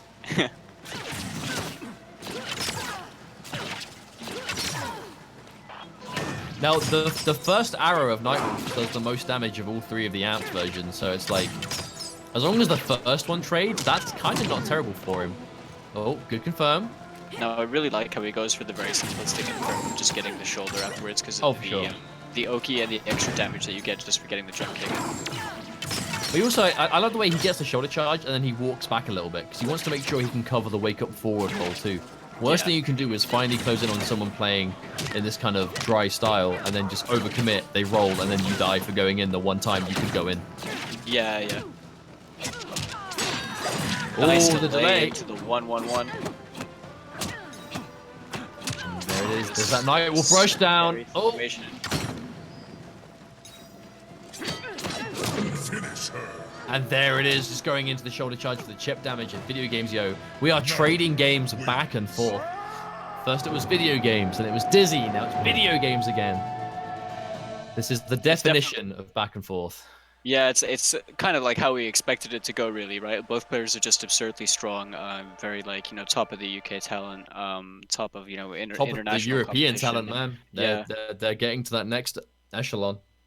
I mean, you know, VideoGamezYo causing quite a lot of, I will say, upsets at Celtic Throwdown as well. Oh, absolutely. Absolutely. Being the underdog in that tournament, and you know, he's a crowd favorite, to be honest. Like, I think it's the characters he plays. You know, the Shao Kahn really gets people flowing. Like people get hype over picks like that. And Dizzy, on the other hand, has just been, you know, traveling out to all of the pro competition events that he could attend, and he's been doing just really well in very high pressure situations, you know, traveling internationally. They both to have the some US. serious contenders under their belt, right? You know, they've got good results, they've got consistency. It's just VideoGamezYo started competing a little bit later, so we're kind of thinking of, you know, how it will match up here right now, because fundamentally, Dizzy is in a position that he can make the pro competition finals on points. VideoGamezYo, in order for him to do it, will require, like, he has to win an American event, he has to do really, really well. So, if you're talking Interkontinental opportunity, VideoGamezYo kind of needs this more than Dizzy does, you know? VideoGamezYo definitely needs to win an Intercontinental event, because that's probably his best shot at getting into the pro competition finals. So, you know he's going to be hungrier for this. And something that's really, like, crazy to me is that both of these players are still sponsored, aren't they? Yeah, right now, neither of these players are sponsored. They're both free agents. And you know, the level of talent that they have is just, it's easily up there with the world's Oh, best the players. UK has had players like worth sponsoring for a long time. You know, I really hope we eventually see information, but that's a discussion for another day. My bias will be elsewhere. 1-1-1 catching Dizzy right there, getting the confirm into the double bounce. Look at that corner carry, dude! I know. ridiculous. That was like 60% of the screen. Good lord. He's actually playing Tekken. Like, that was just straight wall carry, but I was just thinking he's choosing like to just Raiden. walk MKX back. Yeah, Raiden. yeah, that too. Nightmare fuel. That's not a bad trade at all for video games. That arrow, I believe it does like 1% more than the ring. I could be wrong, but I believe it's a little bit more. Tried to stop video games pressing buttons. I swear, honestly, that low in the corner may as well be unblockable. Oh, after the back one before. The back one low, yeah, it's insane. Now, I like this from VideoGamezYo. He's actually pulling the match out of the corner. Even though he had corner pressure on paper, you don't want to give Sonya the chance to just reverse the fortune. He's going to play with that distance. Kick you into the combo dead. But hit confirmed, beautiful hit confirmed from Dizzy right there. Young Man reactions, and either way, this set is now tied up at 2-2. We couldn't have possibly asked for more in the winners finals as well. Both these players just showcasing that, like, you know, either one of them just takes so much control in these games, but they do have a habit of just playing very steamrolly playstyles. But for some reason, they can't seem to, like, in that last round especially, I don't really feel like either. They're all close games, you know. There's no two ways about it. They're close games through and through. It is two very fundamentally solid players. They're not taking too many risks, with the exception of every now and then Dizzy will just commit to an option, you know, be it the overhead or the low, and video games might just go for like just a shoulder charge from downtown. But I feel like that's partly what makes them so scary as players, right? Because they both know, and this is such an important skill. It's not just about being a good player and understanding the game as much as you can and having the execution to get all your reactions on point and you know, being able to see something, press the right button, not drop the combo, know your Oki. It's also about knowing when it's time to kind of do something a little bit wacky, you know? Because if you think about it, when Dizzy does something wacky and he's like committing to a 50-50 in a situation he kind of doesn't need to, what's his reward for that? Big combo, big damage, good knockdown.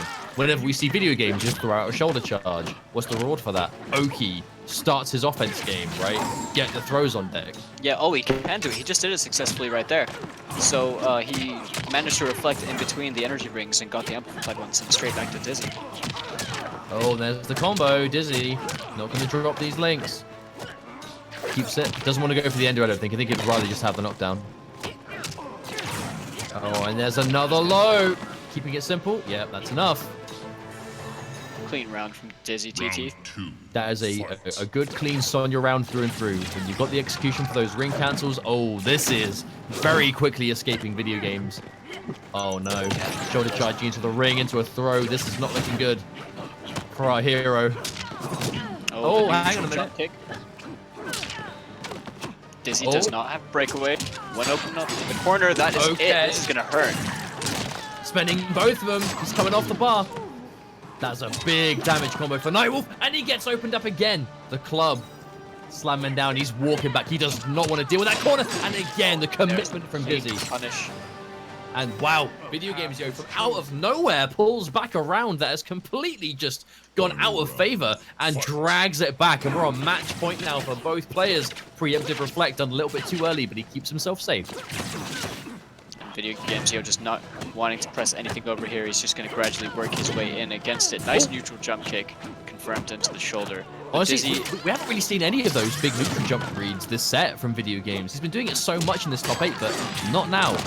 But now he's pulling out in the last round. Oh! Forcing the breakaway. He does have a crushing blow on the throw. Dizzy, smart to the neutral jump kick. That was a crucial breakaway. You do not want to give Sonya that opportunity. Another throw. Crushing blow. Oh, boy. My God. One more throw is going to do it for VideoGamezYo, but I don't think he even needs that. He's just going to sit back and throw arrows. He's gonna he can hold these. He can hold them, get the bar back, regenerate the meter, chip out. Shoulder charge! Oh, there it is! From VideoGamezYo. UMK3 to 2019, the Rhino Charge is winning games, and VideoGamezYo is going to be moving into the grand finals of the winner's side on the back of a beautiful 5-game set. Fatality. Man, this guy is a monster. You know, back-to-back grand finals both weeks. I think and you'll he's find just it showing. there. Oh, well, I feel bamboozled. Bamboozled? But Sorry, like, I gotta do it. either That's way- your fault. You left that on the table. That's like your fault. Why have I done this? Why did I do myself dirty? I said it, but Anyway. it was your responsibility. Continue. Sad face. Anyway, VideoGamezYo, he's showing that he deserves to be up here. He has done everything just by beating everyone. It's not the players he's beating as well are just very, very exceptionally talented players. Like, I mean, and- look at his journey in this tournament alone, right? In fact, I wonder if I can. I'm gonna quickly go to Video Games' profile on Smash GG and have an exact look at who he had to take out. Because even today alone, it's been Asodimazze and DizzyTT. But he had to be his first match of the tournament was Pro Stunner, which was 2-1. Karama, Demon Hands, Juicy Joe. So he had to play two of today's top 8 before this top 8 even begun. He had Pro Stunner round 1, and he had Juicy Joe for top 8. You know, like this is a guy that has been. He just come out of nowhere. You know, like that is the story of VideoGamezYo. He just came out of nowhere, played a lot of online with Shao Kahn, was reached out to, you know, and was told, hey man, you're pretty good. Do you want to go to tournaments? It was like, what tournaments? He was told, here, there's the London tournament because you're from London. He went to the tournament, did well, went to Versus Fighting, did well, went to Chaotic Throwdown, got top 8, beat some of the best players in the world, and here he is taking it over Asodimazze, who beat him last week, and DizzyTT, who is currently in the runnings for making pro competition finals. What a journey in like 2 months. Definitely couldn't have said it better myself. And the thing is, this kid has just got he's got such a good like mind and heart for this kind of competition as well. He was apologizing to the people that support him last week for his loss and him getting second. When It's in reality, adorable. it's like no, he has nothing to apologize for because he just did like Exactly. the London, the UK, and the European scene all proud like in how he played. And on top of that, the Shao Kahn community, like none of us thought he could ever make grand finals, and then this guy's just proving us all wrong. And I mean, how much do you want to bet though? Like when he goes on Twitter and he's like, "I'm sorry, I didn't win." There is that one guy that doesn't get it, that he doesn't have to actually apologize. It's just like, yeah, you should be. he's just like, You it's made me okay, really File. mad. It's okay, hun X. Right now, but without wasting any time, we are going straight back into losers, our match for losers finals. We are losers semi right now. It's gonna be that Pro Stunner versus Nastian. I expect this this match is- to be very explosive because both these players like to play very aggressively.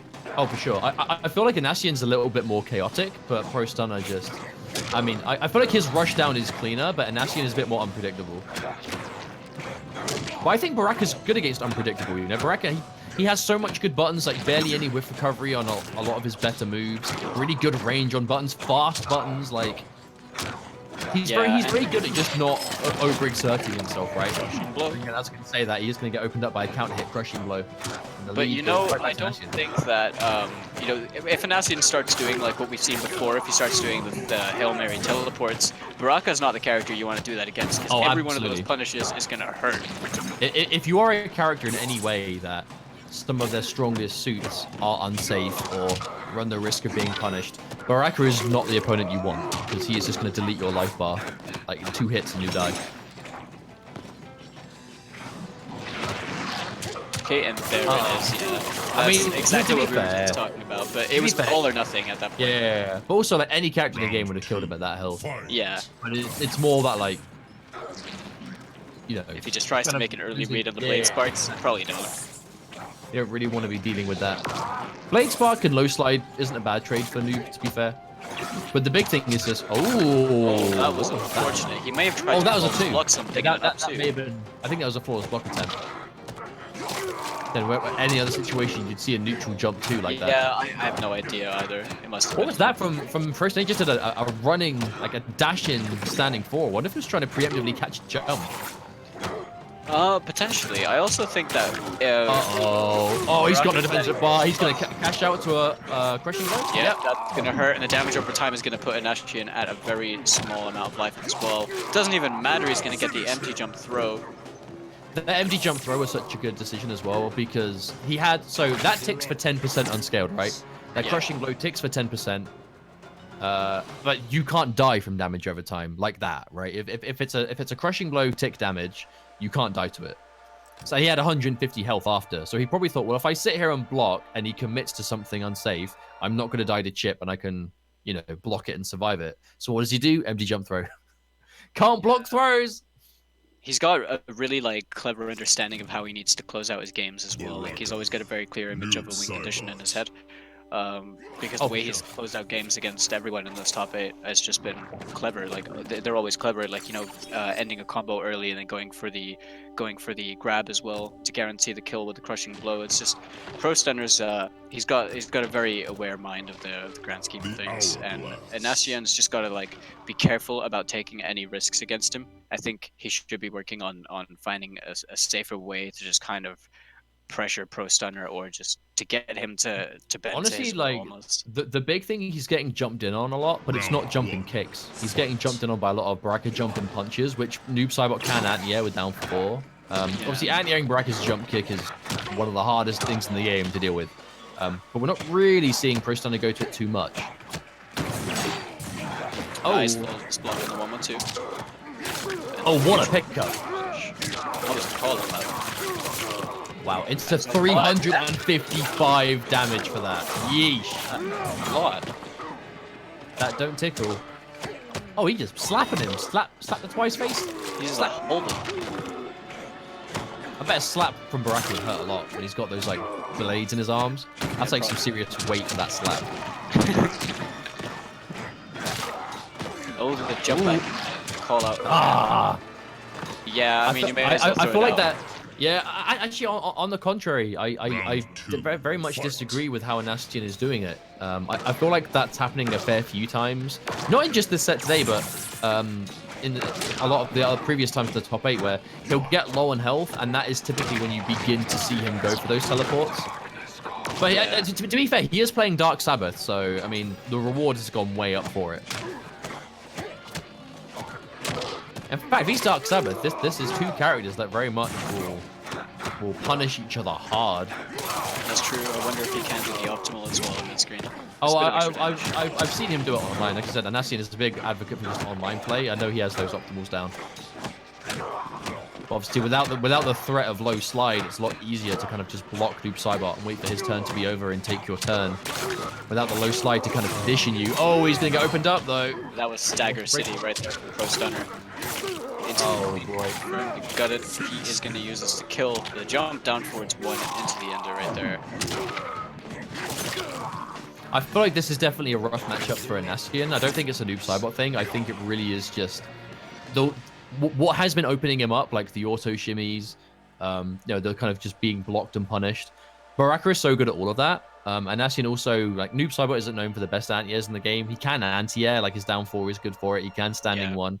But Baraka's jump-ins are better than average. So I feel like everything that Ashian seems to be struggling with, Baraka does very well, and Pro Stunner is very good at enforcing it.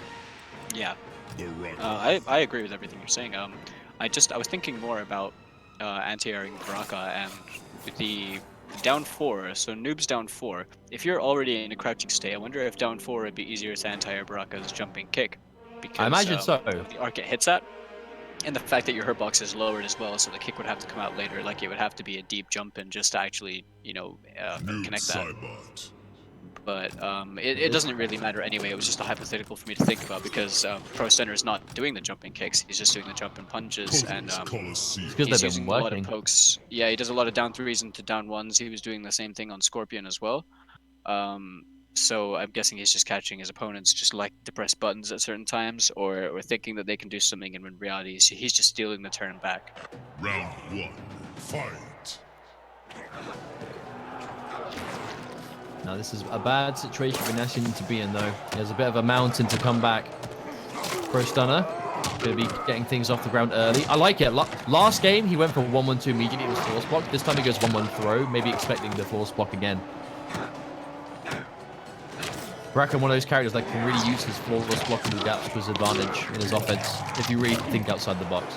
I hadn't a big realized that Krustunner already had the failed throw tech on that, but yeah, the back throw working out very well for noob sidebar right there for Ignacio, and he does have a crushing blow on the forward throw as well. He did rack on another escape failed. That's the scary thing about crushing blow throw characters is losing one doesn't make you any less scary because then you just get the the ever-present threat of the other throw. But there's a crushing blow coming with Pro Stunner. Back roll to try and get through. Chip damage. Oh no, not enough. He could have. Oh, no! He pressed it again. The exact same situation. Adassian almost every time is falling for the 1-1 unblock, and Pro Stun was ready to hit confirm, and he steals the round right from under the feet of Adassian and brings himself to match point just instantly. Round 2. Yeah, exactly. That was Magic Pixel, no last breath. That was a tough situation, but the composure to know he would survive the chip. Look at the walk down. But again, no anti-air attempt. I think Anasi just does not want to get extended here. Big hit there, counter hit no less. Crushing blow comes out, break the face, 300 damage. And falls blocking the 1.2. Ooh, okay. Now, he must have the clones by now. He must have the clone crushing blow. Probably does. So the next hit confirm, you could just confirm that into the straight tackle and then cash out. Oh, the air instant jump. That was beautiful, dude. That was such a Baraka thing to do. Just instant jump. Yeah. I'll anti-air you with me. Oh. And that's he just again, he isn't even trying to anti-air. He just does not want to. Oh, extend too much. Oh wait, defensive bar's not there. Defensive bar's not there. Might be enough to close it out. Next touch is gonna take it. Oh, that's a big whiff. He whiff no punish. And Nassim had fatal blow. He could have killed. Oh, the throw's gonna take it. Oh, give me that arm. As a snack, lunch, breakfast, whatever time you're having it, Baraka's gonna do it, and that's gonna be the win. But that Pro Stunner is going to move on to losers finals, where he's going to play against DizzyTT, which does mean that we are guaranteed an all UK top 3. Yeah, I was just about to say that. All UK top 3.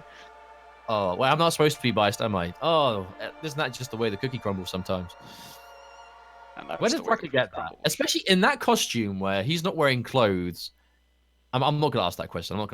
He clearly hides things under his loincloth. He has like a bag. You just got to look out for it. I'd honestly rather not. But that does mean that Pro Stunner does mean that we're going to get Dizzy versus Pro Stunner, most likely Sonya versus Baraka. But you know, Anasian, you know he's not going to be happy with how that one went, where that whiff throw was there. He had fatal blow, but he whiff punish for down 4 instead. Just that one moment lapse of not quite the right thing. But I will say though, good games to Anasian. Well done for getting so far. I'm really happy to see you get this far in the tournament. I believe this is his first kind of like real performance in a tournament like this. So you know, I'm really happy for you. Thanks for entering and getting so far. But that does mean that we now have 2 matches left to go before the end of the day. We have our losers finals, which is going to be DizzyTT versus that Pro Stunner. And the winner of that is going to be against VideoGamezYo, who has been playing Nightwolf all day and is sitting in the grand finals on the winner's side, waiting for that match to finish. But speaking of waiting, we're going to wait for a few minutes because we have a break to go to. We'll be right back, my friends. Don't go anywhere because the IKK Online EU West Top 8 will continue in a few minutes' time. See you soon. Welcome back, everyone, as we get down to our losers finals in this online tournament. This is the Interkontinental Kombat EU West, where we started off with our top 8 today, and we are down to 3. We have our losers finals ready to go, which is DizzyTT versus that Pro Stunner. Fun fact, both of these players are in losers because they lost to who is currently in winner's side of the grand final, which is VideoGamezYo, who has been using Nightwolf all day, as this is the first official tournament in either the pro competition, Interkontinental, like anything, you know, anything that has happened. It's the first time we've seen Nightwolf be played on stream, as he's now legal. I believe his ban was lifted yesterday. And to quickly remind you exactly why that is, new characters have a 30-day ban when they're out to obviously give people time to learn the character, learn the matchup, and make sure that nothing broken, no exploits or infants or anything like that exist. That's why the ban is there, and Nightwolf's ban was lifted yesterday. But we'll talk about Nightwolf again in a little bit as we get down to our losers finals, which is DizzyTT and that Pro Stunner.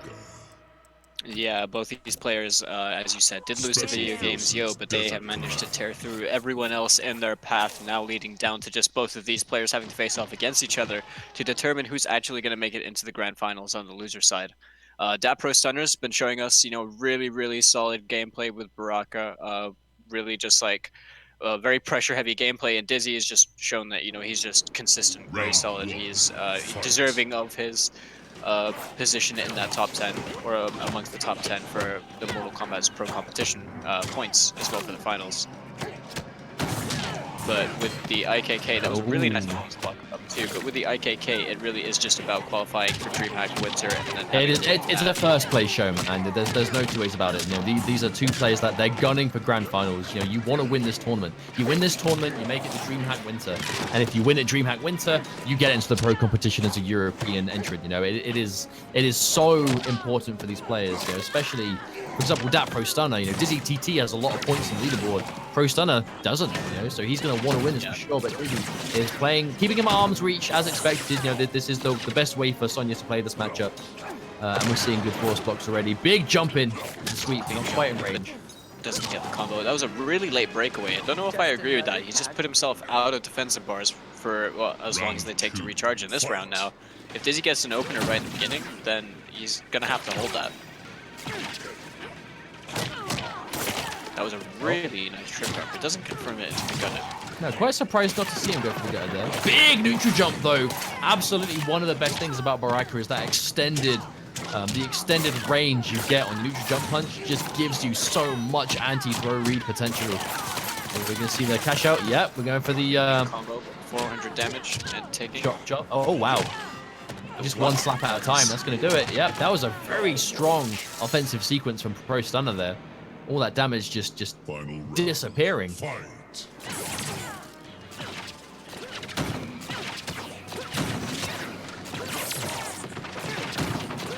Now, Pro Stunner, with the health he has, he can definitely afford to go for some trades on the projectiles, but he has to be careful.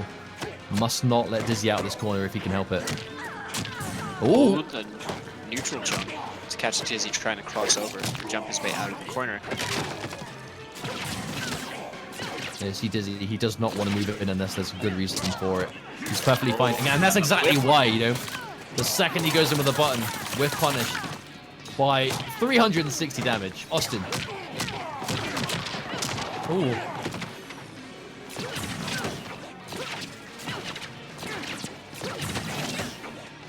Pro Stunner just opting to not do anything. Just gonna wait for his moment. Putting Dizzy into fatal blow territory, though, that is dangerous. Oh, there it is, right as I say. It gets caught with a max range back one.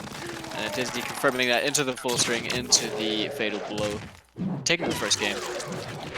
Now, that's not the first time we've seen Dizzy hit confirm that string either, right? When he's got that fatal blow loaded, he's looking to get it. The advancing button, you whip a button, it's going to be curtains for you. But an immediate confirm, and Dizzy's going to be taking that. I really like the way that Pro Stunner played it, though. I feel like it really benefited him to take it as slow as he did.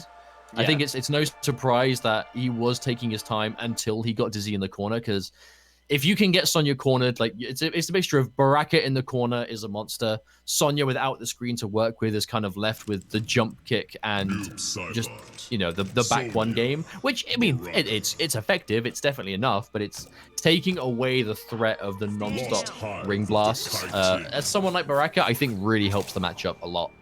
Yeah, definitely. Now, one game though for Dizzy. Dizzy versus Video Games was a close nail-biter of a match. He's going to be hungry for that run back. And Pro Stunner lost to VideoGamezYo in the first match of this tournament. Yeah, right? He could have the grudge match. The grudge match over the run back. Hey, remember me? Remember me how many rounds ago? I'm back. The guy you see in episode 1 turning up 5 seasons later. It's like when you beat your rival at the start of the game and you come back at the end and they're like super powered.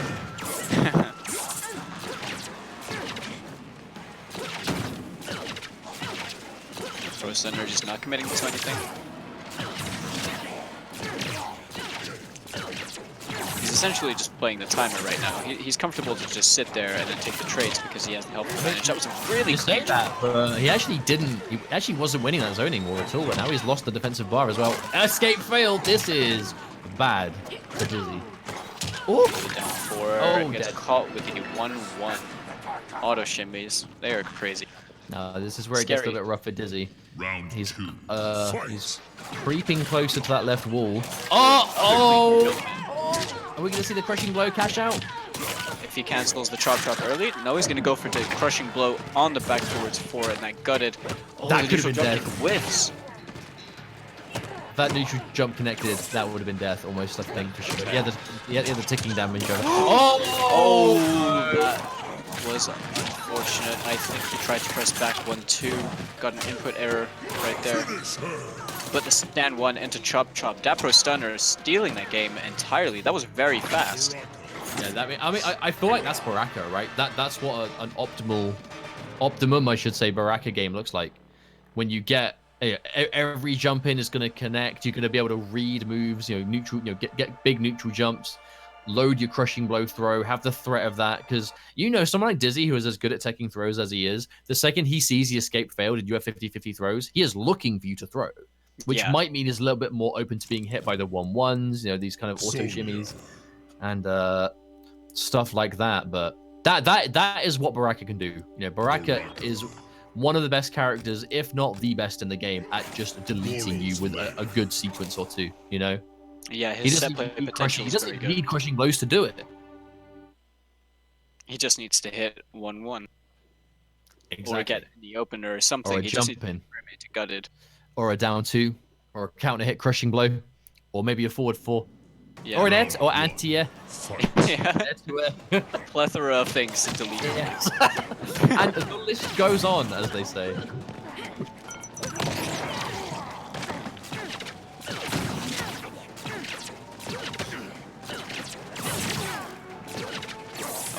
Pro Center did spin the bar on that. Blade Sparks, unfortunately, the second one didn't come out. That's the worst kind of trade. If you are playing this projectile war and you spend bar and you get hit before it comes out, that is like worst case scenario. That would have worked again. I don't even think Pro Stunner was expecting that to connect. Yeah. Oh, that's no good. Waking up into the crushing blow ring. He's looking for something big here. Oh, he committed! Oh, did he not to spend it? Did he actually have enough hits to spend it? How many do you need? 8 or 10? I think it's 9. Oh. He may not have had enough hits. I think he built 9 during the gutted. Yeah, there may have been like one hit too few. Regardless, though, almost made it back, but Dizzy, you really saw Pro Stunner there fishing for the 1-1-2. Oh!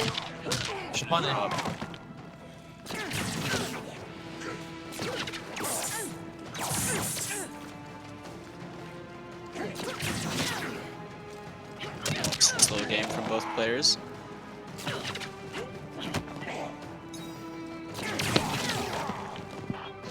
Now, this is really what Dizzy wants. He needs to keep him away. We're seeing that damage, right? One big jump in, one big hit. That's why you need to do it. Oh, the poke. Challenging the 1-1-2.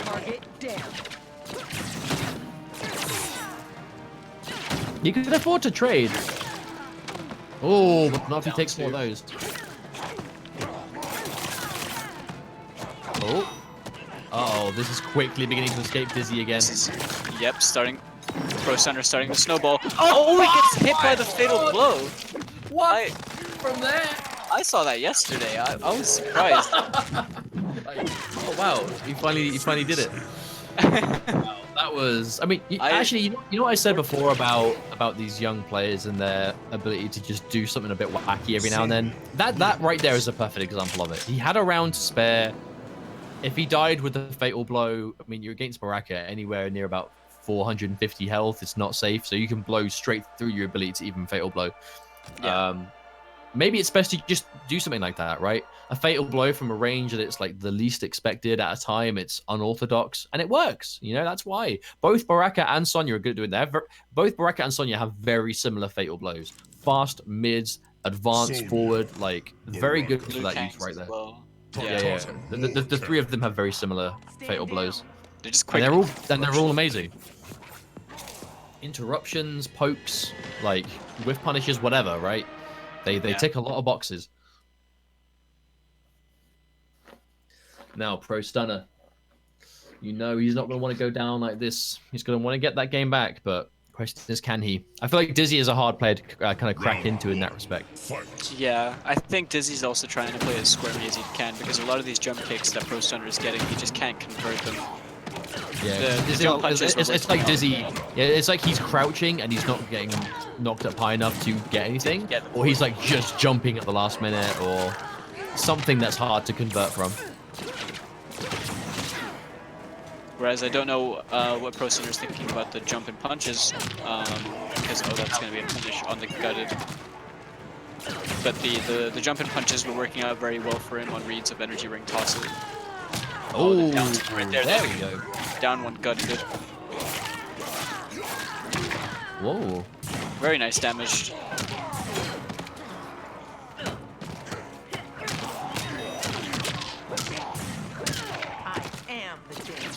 Okay, now this is still kill territory. But either player can just die over here from a single good opener. And Dizzy doesn't quite have his fatal blade either. Oh, that's it. He's dead. That is big. Yep. Oh, he actually did break away. He was waiting for it too. He's taking the defensive things. I think this is dead. Yeah. That's definitely dead for sure. Yeah. And Dizzy is without defensive bars as well in this round. If Pro Stunner can, you know, abuse his power early, then he could potentially do a lot of damage, if not take the game very quickly, and it will just slip right through Dizzy's fingers. But it was still close, so I wonder if that's the idea. I wonder if the idea there was, you know, Dizzy was almost like banking on surviving with the defensive things. So he was willing to go for the breakaway and maybe get out. Oh, anti-air ring blast. He's next to that low interactable as well. Oh, big jump. Perfectly timed. Oh. Down to counter. Already, actually, I don't think he used the crushing blow. I don't think it was a crushing blow. I think it was in the air. Oh, big jump kick. Dizzy. Okay, this is a bad situation for Pro Stunner to be in. Hasn't got his fatal blow. He is back to the wall and he hasn't got any defensive bar either. Oh. Walk back down 3. Oh, good block from the low. Pro Stunner calling it out. Risky business, but he makes the right decision. Oh, clean out, yeah. Back 2. Oh, just straight up wake up jump for a stunner. Oh, I like the use of the extended button. This poke game so scary right now. Big throw. What's the read? So dangerous. Remember, she's a 950 health character. That life bar isn't as big as it looks. But he's going to get thrown in towards the corner now as well. Yeah, this is how Dizzy's going to play this. He hasn't got to worry about fatal blow anymore. Oh! Max range, he didn't connect. Oh, but these rings one at a time. Oh, and he gets tagged. Yep, and he's dead before he gets launched enough to go for the breakaway. DizzyTT is going to win losers finals and secure his run back against VideoGamezYo. Ah, I feel bad for Pro Stunner, dude. What a story that would have been. To get knocked into losers, literally game 1 of the tournament against VideoGamezYo, who is now in grand finals, be this close to getting that run back and just not being able to make it work in the end. Dizzy, too powerful, too powerful. But either way, you know, we have to give props to Pro Stunner for making it this far initially. For getting knocked into losers round 1, that was a very, very impressive run, because he would have had to play more games as well to qualify into the top 8. Losers round 1 all the way to 3rd place, like, kudos, man. Much respect for that. Yeah. All with Baraka too, didn't he? Oh yeah, like and Scorpion. Well, and Scorpion when it was needed, but yeah, like vast majority of Baraka. He had 11 wins in this tournament. He had to defeat. Wow. He defeated Nemesis. Okay, so it was game 1 for video games because video games was seeded. So actually, no, his first one was DQ. So he had to play against video games. He lost. He had to play against Kurama, Demon Hands, Dunax was another. Shao Kahn player, and Boki, of course. He had to beat Boki for top 8. So. Oh, is Dunax the one that plays True Khan? I believe so. I saw him in the online event last week as well, doing well against strong players. I haven't seen him play myself personally in a while, but that was it. But that does mean, my friends, that we have reached that point once again. We are in grand finals territory, and it is what I think a lot of us expected to see, looking at the top 8 players we had. But grand finals, VideoGamezYo on the winner's side and DizzyTT from the losers. Now, we have to remember, this is an Intercontinental Combat qualifier. If you win this event, you qualify for the Intercontinental Finals, which is taking place at DreamHack Winter. If you win the Intercontinental Finals at DreamHack Winter, you qualify for the Pro Competition as a guaranteed slot in. You just make the World Finals. DizzyTT is in a position that he might be able to make the finals through points, but VideoGamezYo really kind of needs the Intercontinental. So this is what it boils down to. VideoGamezYo with that Nightwolf against the Sonya, which is going to be the matchup. This was a good set. This was a Game 5 last hit territory in winners finals, and this is going to be sick. It was indeed. We're going to go straight into it. VideoGamezYo starting things off with the amplified bow and arrow, and just send them back to the center. Nightwolf really has been the star of this show, man. Like, this Nightwolf has been so good all day. Now, he only has one more set to make it through. What Dizzy just did over there, where he got rid of the sword and the interactable. Dizzy has a habit of using interactables at moments he finds the most opportunity to jump from them, and then to land on people with a jump kick and then convert it into the 1-3-4. So I don't know if by removing that, he's just created a jump, you know, an accessible interactable to do just that. But if it does work out for later for him, then I called it. But Dizzy does like to do those things. Either way, not too relevant right now. Even seeing his movement forward, though, VideoGamezYo, we haven't really talked about it much, but he still is like the best at the block dash movement. He is the best in the business at doing that. And even Nightwolf moves faster forwards by doing it. It's really scary. Yeah, he's playing the 3 characters that just like excel so much from it. I mean, you know, bar Sub-Zero or Kotal Khan, but I do think that Jax, Nightwolf, and Shao Kahn will benefit quite a lot from that movement style, and VideoGamezYo has basically... Especially for Nightwolf, especially in combination with what else this character can do. Yeah, the wave dash in 1-1 is a very, very threatening tool. And it was actually right there, so Dizzy did remove the sword from the interactable so that he could use it to jump from. It just closes in a lot of space, and he doesn't have to worry about the arrows like that as well. Oh, there it is. The pressure game coming through. Nightwolf pressure. It doesn't seem that complicated on paper, but it's very effective. Oh, on the chase down. Spacing on that back roll as well, catching it with the forward 1-2 and then converting it. All of that corner carry. We went from the left side of the screen all the way to the right corner in a matter of seconds. Do you think an argument could be made that Nightwolf has the best corner carry in the game? I think it's arguable, yeah, because you'd have to be comparing it with Raiden, with Shao Kahn, but I do think it's definitely up there. Oh, and again, Dizzy. I don't know how he does it. He's like the best in the business, I think, at using those jumping interactables, but actually getting a hit from them. I've never seen anyone consistently get them as much. On Dizzy, one hit at a time. Oh, there's a big whip, but again, he doesn't want to follow it up. He is content to just play this little chip style, one special at a time. The second that last breath is gone, shoulder charge. Oh, he was out of range. Oh my goodness. Oh, that was such a fumbled situation at the end there. VideoGamezYo he went for the chip out shoulder charge, but just spaced it wrong. Dizzy tried to whiff punish with the back one, but mistimed it, and it wasn't punished. It was a messed up punish from Video Games, and then a messed up punish again from Dizzy.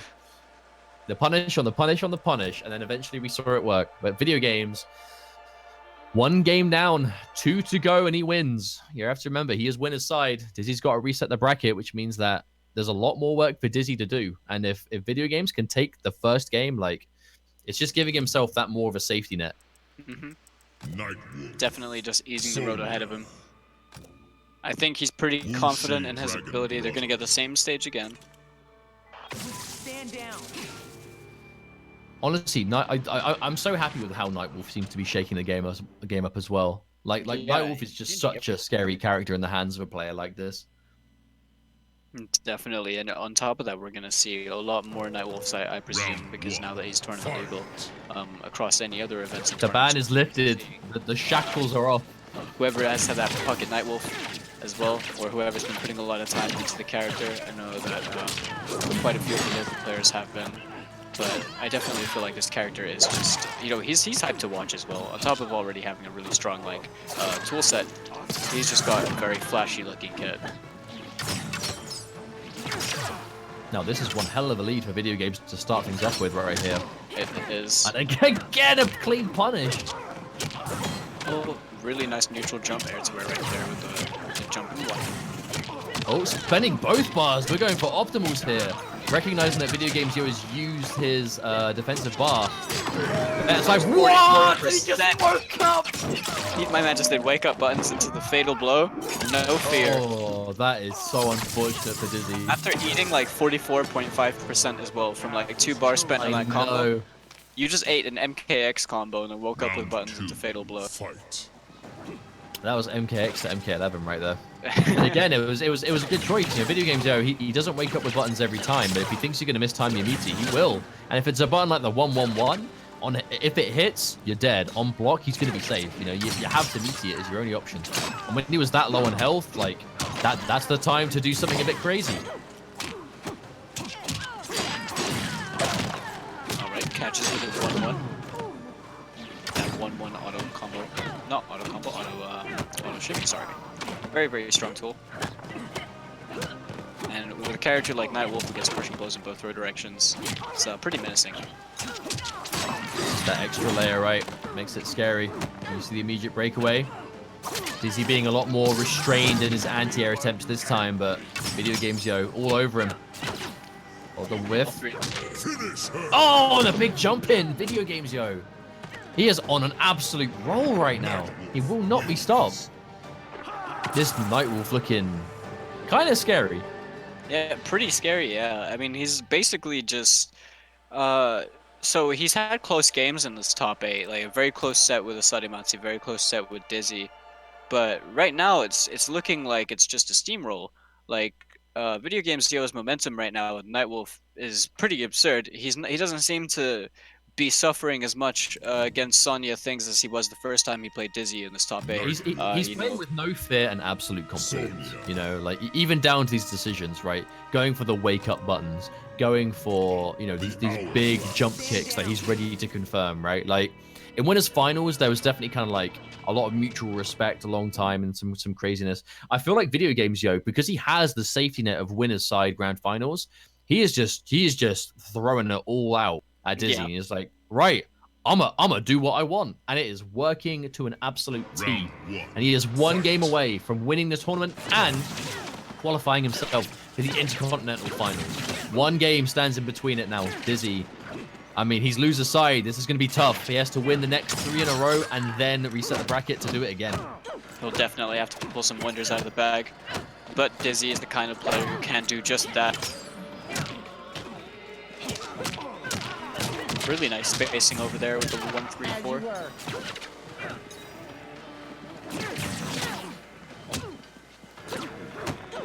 The absolute max range on that down 3. VideoGamezYo usually utilizes the pokes of his characters very, very well. Nice throw taking again.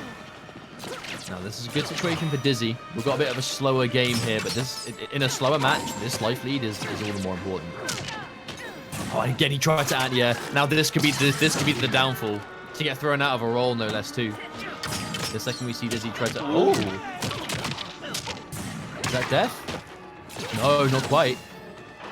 2 bars of last breath, though. This won't be an easy chip out. Went for the Rhino charge, but I respect nothing doing. Yeah, for sure. That could have been Oki that led to end of the game. It would have been fatal blow kill territory also. Would have been scary, but avoided by Dizzy as he manages to stabilize.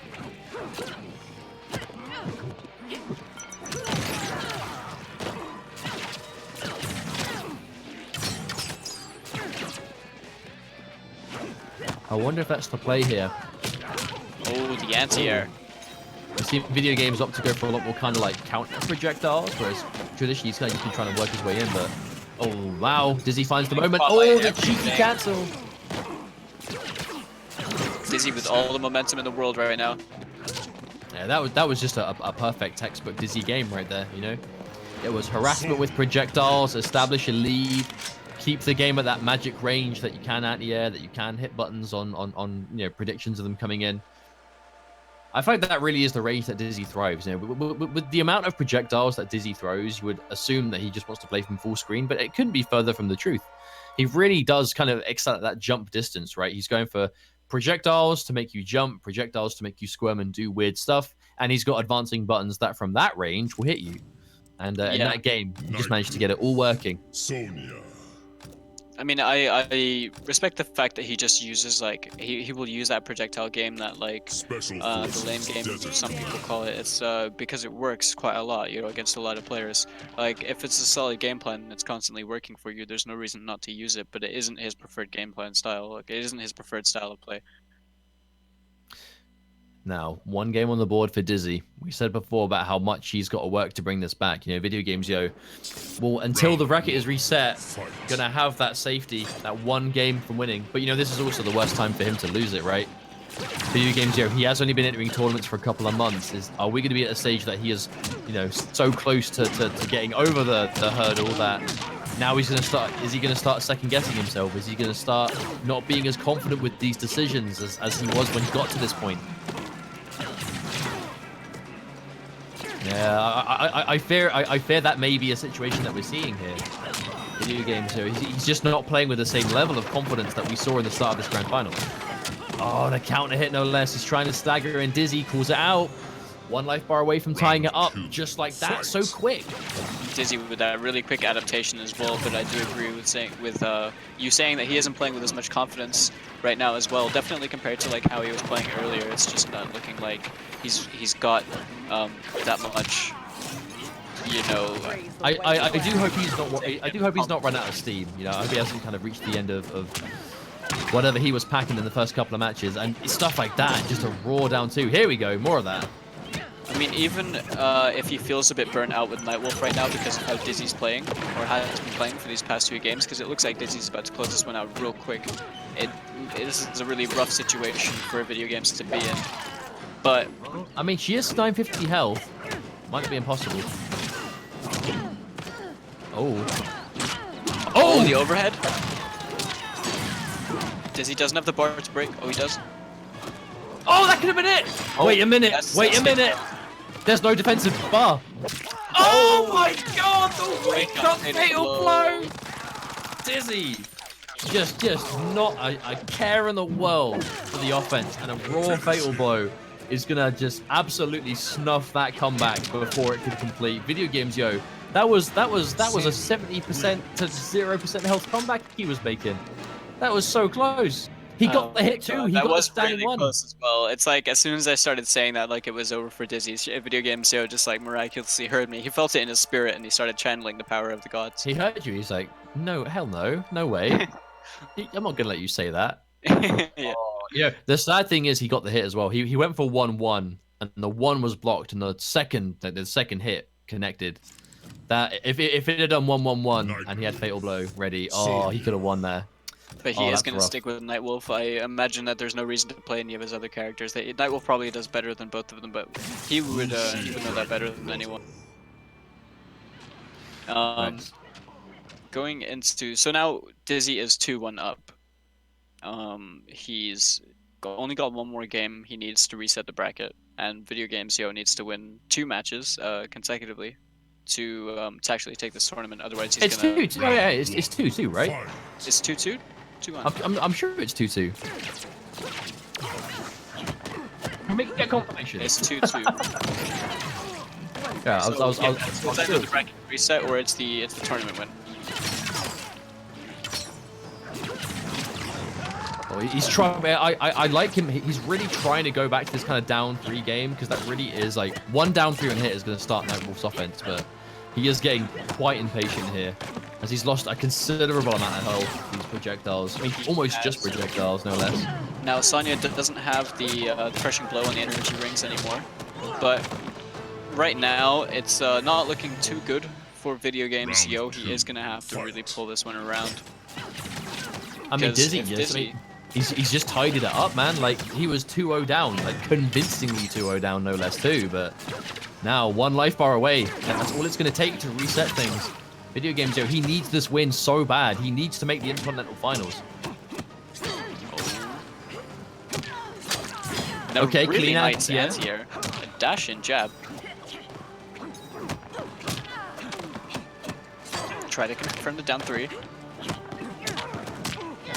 Oh, that's to be hit. We confirm on the string. Good knockdown.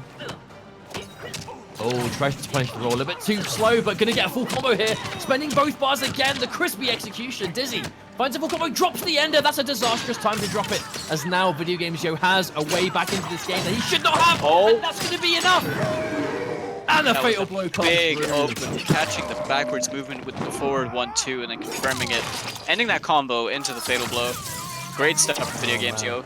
An opportunity granted by Dizzy dropping the combo too. That is not a situation Dizzy wanted to happen, but VideoGamezYo, he is going to grip it with both hands, and he's on tournament point for the first time in a few games. This is reset or tournament point. We'll know soon. VideoGamezYo losing that fatal blow, of course. That is an important resource not to have here, but I mean, he has other tricks up his sleeve. Nightwolf is not shy of big damage through those crushing blows. VideoGamezYo just needs to play as well as he's playing right now. He seems a lot more confident. Wow, in his that was so offense. dangerous. Okay, this is more of it. Big hit since the Rhino charge, but that fatal blow, the ever-present threat from Dizzy. You see him backing up. VideoGamezYo, he does not want to extend anything. Oh my god, the he read reaction! him! Oh, that was so beautiful. Oh, there's no defensive bar. VideoGamezYo, he can wait. There it is. Oh, he cannot low profile in time, and that is gonna do it. VideoGamezYo with literally an arrow to the knee. I can't believe that's what it came down to. Is gonna be winning this tournament from winner's side. So close to the reset, but he says, no, I'm gonna win this. I'm gonna qualify for the Intercontinental Finals, and we will see VideoGamezYo at DreamHack Winter in a couple months' time. Actually, it's not that far away. Congratulations. Yeah, really My Wow. God, that was a good set. That was a good finals. That was a good bloody finals. really good, yeah. And the entirety of top 8, you know, is just really entertaining. But VideoGamezYo, for a player that's barely been, you know, competing for a long time, he's just performed consistently at all of these events that he's been to, all of these tournaments, and everything that he's entered. Like, the few things he did enter. So Critical Combat, he got 2nd. And then you have the Revolver. He got 2nd over there as well. At Celtic, he got 4th. And Versus the fighting, of course. Let's versus be forget fighting, versus he fighting. got 5th, no 7th. Top 8, just top 8, top 8. Top 8. And then you know, proceeding to get grand finals last week in the Intercontinental, and then winning it this week. So that's a good point. Is this his first? Is this his first real win tournament-wise? Yeah, I think it's his first tournament win. I think the other times he's gotten 2nd, he's lost to Foxy, and then he finally overcame Foxy in the set at Celtic. So this is his first win, yeah. Wow, that's huge for him then. VideoGamezYo, I know he's going to be at UFA as well. I actually don't know if he's going to be at UFA anymore because no, never mind. It's a prize pot, right? So he still has a reason to go to UFA because UFA is the next Intercontinental offline event. But obviously the prize of getting you to the finals is huge for that too. But UFA actually has a generous prize pot as well behind it, which is really cool. But VideoGamezYo winning today over Dizzy. It says 3-2 here, but it was 3. It says 3-1 here, but it was 3-2. It was super close. Reset point or tournament win point. It was going to be one or the other. Of course, Dizzy. Sad to see. I never like seeing Dizzy lose. You know, Dizzy's one of the boys, but you know, did well today. Of course, we'll be seeing him in the future in pro competition events. Of course, Dizzy is still on that pro competition grind. But VideoGamezYo is the man of the hour with that Nightwolf. He was saying for weeks, I can't wait for Nightwolf to be legal. I'm going to bring out Nightwolf. Using it to, of course, win the run back against Asodimazze, who defeated him last week. Really, now Nightwolf is legal. I am afraid for the community now that VideoGamezYo and his Nightwolf has been unleashed. I dread to think what is going to be his next performance if this is anything to go by. But that does mean, unfortunately, that it is the end of the show. VideoGamezYo wins, and we'll be seeing him at DreamHack Winter at the Intercontinental Finals. But it's been a pleasure, Falcon. I've really enjoyed this. How have you found this experience? It's been great, honestly. You know, being able to commentate such high level matches, doing it alongside a great caster such as yourself, and oh, thanks, just man. doing it and just doing it alongside the you know, just watching these games and having like the, you know, the UK top 3. We can't really be biased, but we're happy to see, you know, people that we see all the time I actually try make not it to, into but this it upper never works echelon. out. Yeah, I'm it's horribly biased and corrupt. I can't help it at this point. But I know what but you mean, right? Seeing the UK yeah, do well, yeah. new It's kind of just players, like up and a coming UK pride players. thing, really. It's good for the community as a whole, seeing some new faces like a Nacian come into the fray as well, a Juicy Jones, Stuntman Mike. Yeah, I'm just excited for the future life of competitive NetherRealm games and Mortal Kombat. But yeah, no, absolutely. And this game is still less than half a year old, so there is still plenty of opportunities to see where this game goes. But for now, my friends, we must call it a day. I want to say thank you to all of you at home for watching. I hope you had fun. I know we certainly did. Shouts to the players for making it this far and putting on such a good show. Shout out to production and all the admins behind the scenes. Can't happen For without you sure. guys. So I really appreciate you guys putting in your graft and your time. But we're going to call it a day, my friends. We will see you next time on the channel with competitive Mortal Kombat 11. Thank you very much, and peace out. See you later.